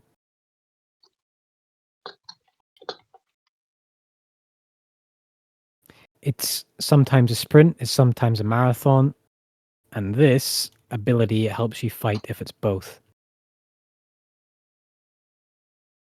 And that's for everybody. Everybody gets that ability as second petal members.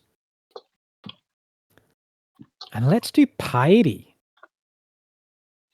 I don't think I did dick all. I Get a want lot my of bike for sessions doing if you something want piety. impulsive. Yeah. You read those kids' reports when they weren't finished. I'm just kidding. Contacted a deadly person. Yeah, you definitely get a point of piety for that. I'm gonna request one on account of the meal because I think it's a conglomeration of literally like 3 out of 4 Yeah, of Baldry's definitely. things. Yeah, you would definitely. I also want a get point of Baldry point. Oh, that's a secret stat. piety. Yeah, I mean, Cypher has said he's keeping the track of our piety with other gods. I know I have piety with another god. Just don't know which one. I forget. I think I'd get one for aiding the weak for helping Lernock with the food. It's up for Leonok to interpret if he thinks he's weak. I mean, I would love to assist you in getting a piety, but that's a stretch, and you know it. I was more making the joke that Lernock's weak. I don't know. Not did I was- like spill the chicken and then have to burn himself Yeah. to save it. So maybe not physically weak, but potentially mentally. Orly, you get a point of piety as well for keeping your home well looked after and your family fed. For sending that gold back. Oh yeah.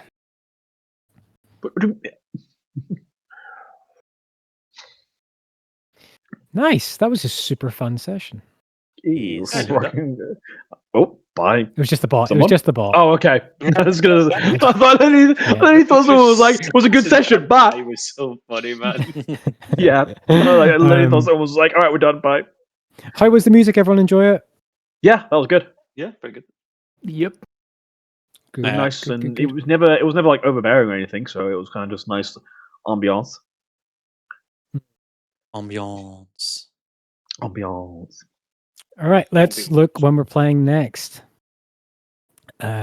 The 7th? I cannot. Is that next Sunday? That's next Sunday. Yeah, will not be here. I'm busy. I think we're starting might to not hit be able the to either. Christmas issues at the moment. I think this is our last session until the new year, guys. This might be the Yeah, I last. think Yeah, because might be true. I think I'm not available either next Sunday, so my only one really Yeah. would be the 14th.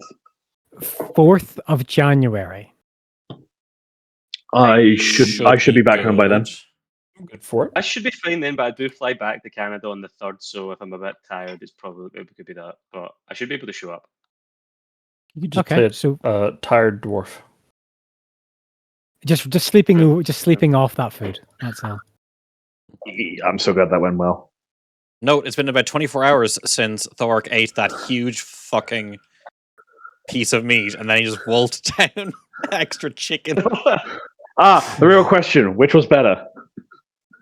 I'll have to ask Cypher, how well was the mammoth cooked? He said it was falling off the bone.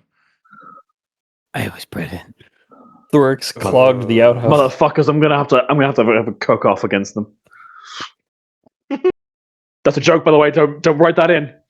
Right then, make him do it. You see that. I will not have cook off be part of the tournament challenge. Too late. That'd be Session so 4, funny. session 46, guys. Let's see how many sessions did we play this year? There's a lot. That's amazing. enough. I'm so happy. Not enough. Never enough. Never enough D&D. Amazing. Brilliant. Thank you very yeah. much, Cypher. Yeah, I mean, no problem. Yeah, it's been a great year. Yeah, it's been a lot of fun. What a great time to achieve one of our biggest goals in killing the six-fingered man. I mean, the argument could be made it was actually us. They looked like us when they did it, right? Well, what he said is, because you guys are a party of 5, right? And he said when they went there was 9 of them. And he said that he got 5 of them appear like seeming, and then 4 were hidden. So when the teleport spell clicked, 9 got transported. So they had to jump on them because there was more of them than they thought. Hmm. And he did say it was basically straight into an ambush. It wasn't like, oh, welcome, here's my plan. It was like, no, they went straight to just fucking trying to kill them. So Yeah, we were pretty smart not to go through with that. oh yeah, I was really worried if you guys would fall for that. No, we didn't fall for that trap. We're gonna. The guy was too cryptic. Like, fuck that. I don't remember. Yeah, even the boy who picked up a clearly trap later was like, nah, man, that's a lie. Don't worry. Osmondo did the exact same thing and died over it. So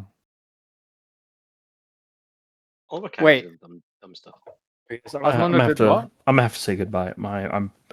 I'm still recovering from being sick, and I'm fucking. no wrecked. problem. That's fine. No Thank you very worries. much for playing, Ryan. See you in a month. Have a a good one. Do we level? Have a good Christmas. Do we level? Do you level? Do you level? Do Just kill the you six-fingered level? Let me have a think. Let me. Have Learn a our think. cooked a really good meal. Let me just share the check. XP, right? I mean, how much XP are the orphans worth? We do. Oh you know, my! What the How much fuck XP do you is mean by that that? worth? Yeah, it's for like murdering them. Yeah, a 6. It's just 1 round fireball. Guys, I just wanted a nice night, guys. Why are you like this? Do you get a multi-kill bonus? Fucking Christ! Last time you guys leveled was session 34. Oh, we're overdue.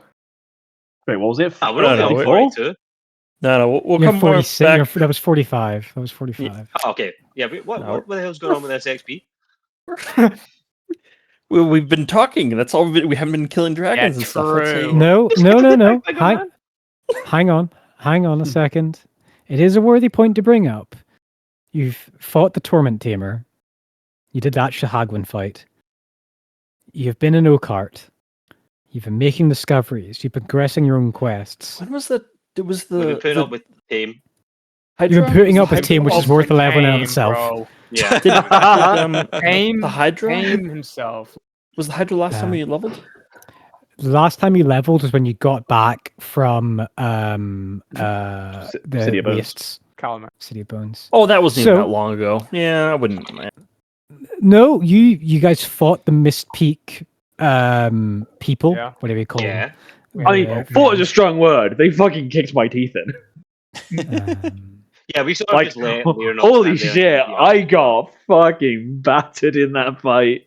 Yeah. I think I got crit like 3 or 4 times in that fight. Do you know what? I'm a merciful god. You level to level 8. Hell yeah. I don't even know what I get at level 8. Let's have a look. Near that. Okay. Oh, Time to level up. I just Okay, like let to me see the look at numbers the drop. fucking book. I'm a warlock? No, sorcerer. I mean, I don't know. Maybe you are a warlock. Yeah, act like one. 8.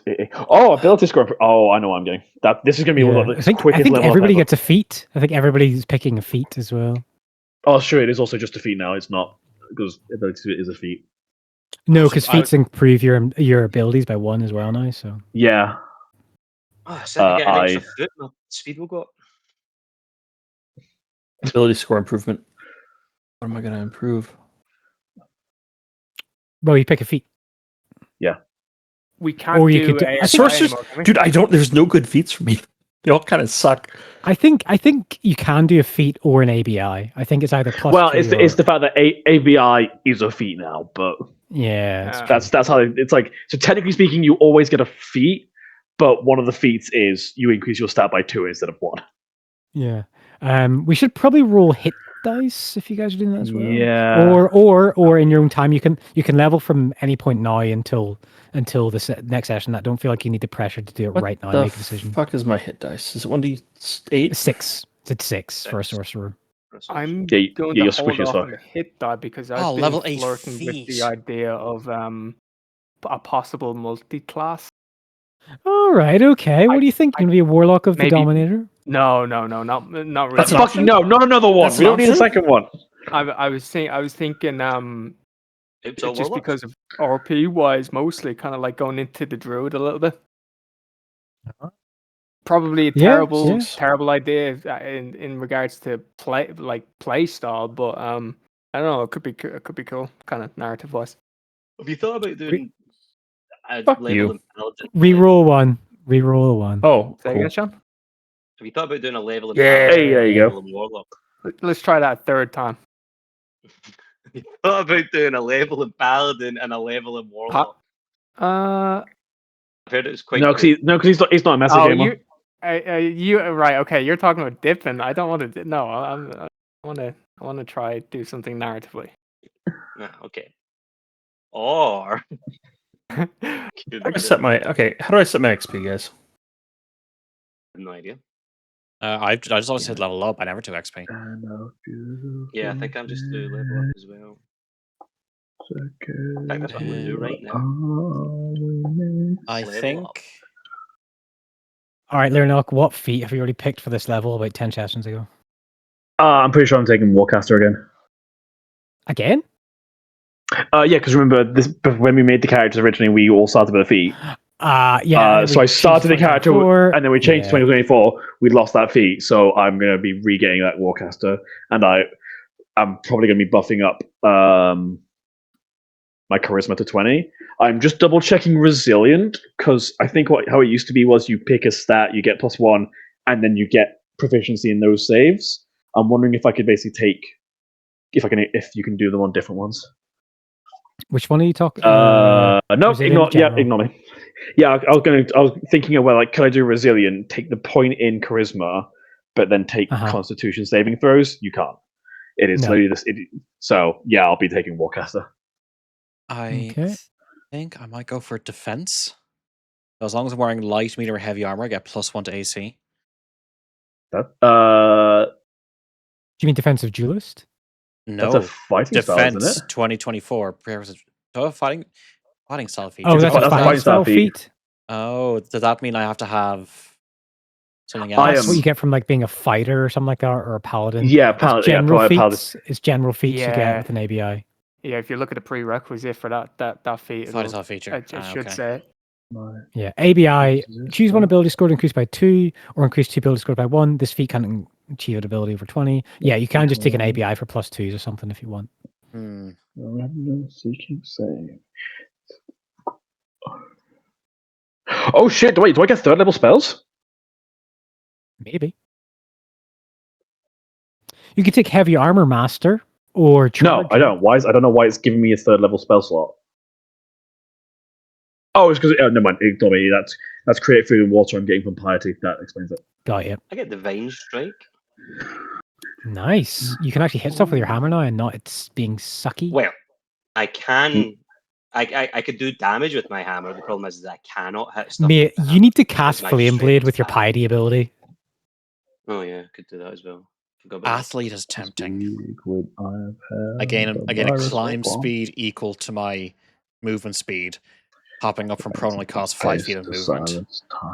Yeah, If that's anybody very- wants the meta choice would be durable, and a bonus action you could spend 1 hit point dice, roll the dice, and you get number of hit points equal to roll, which would be doubled with the pedal. Oh, I mean, that would definitely be the better one. That's fantastic with the pedal, but Yeah. that feels scummy. Yeah. Advantage Some on people death might saving call throws it- as well. some people We're might just call doing that synergy. 2024 feats, right? Just 2024 feet, yeah. Yeah, cool. Because they all come with an ABI. Natural 20 in the first one. Hell yeah, baby. Nice. Nice. So, in theory, I should basically almost never lose concentration on a spell anymore. Does your proficiency bonus go up at level 8 or is it 9? I think it's a +4 at think it's 9, I 9. think. I don't think that's gone up now. No. Because it goes up at 5, so I don't think we'll have it. I think it might be next level, yeah. Yeah. You guys are going to need level 8 for what's coming. Okay, I'll take lucky then. Efficiency bonus. Uh, I mean, he's still a DM. Remember, the rule that I use of he can and will kill you is still very much in effect. Yeah, it goes up. Proficiency goes up next level. I don't think Lucky deals with the disintegrate. Yeah, it does because it's still based on it because you can re-roll the saving throw. Well, I can just impose disadvantage on the saving throw with the caster. So I mean, you'll still re-roll it. Fuck 'em. You'll still re-roll it. Mage Slayer is an option. Just waiting for Cypher to start bringing in crybaby points or some bullshit. Did mobile not make it into 2024? no, it got cut. No. Story had it. Yeah, it did get changed into Swift or something. Speedy, that's yeah. it. I think I still have it. Actually, do you know Yeah, what? I think you do. If I got rid of Speedy or that's mobile, I Hello, might actually look back Helixing. into it. Speedy. Oh god! This includes includes like the ones from other books as well. This is not what You I guys want to could look probably, at. if you Just look for the if you one that go says onto- 2024 in it. Yeah. Well, there's a filter up the top, and you can set it. Oh no, I went to an external one. if you want to spec into damage Orly, you could take Piercer. Because I I actually think a lot of your didn't- weapons are Piercer. I didn't take Speedy. Oh, okay. What is Speedy? Or maybe I just forgot. Increases your speed increases by 10 feet when you dash. When you take the dash action on your turn, difficult Oh. terrain doesn't take, and Yeah, I opportunity didn't- I attacks have didn't take it. disadvantage against you. Okay, I'm I must between. have done AS. Good. Sorry, I'm between Speedy and what was it? Mage Killer, whatever it was. Mage Slash.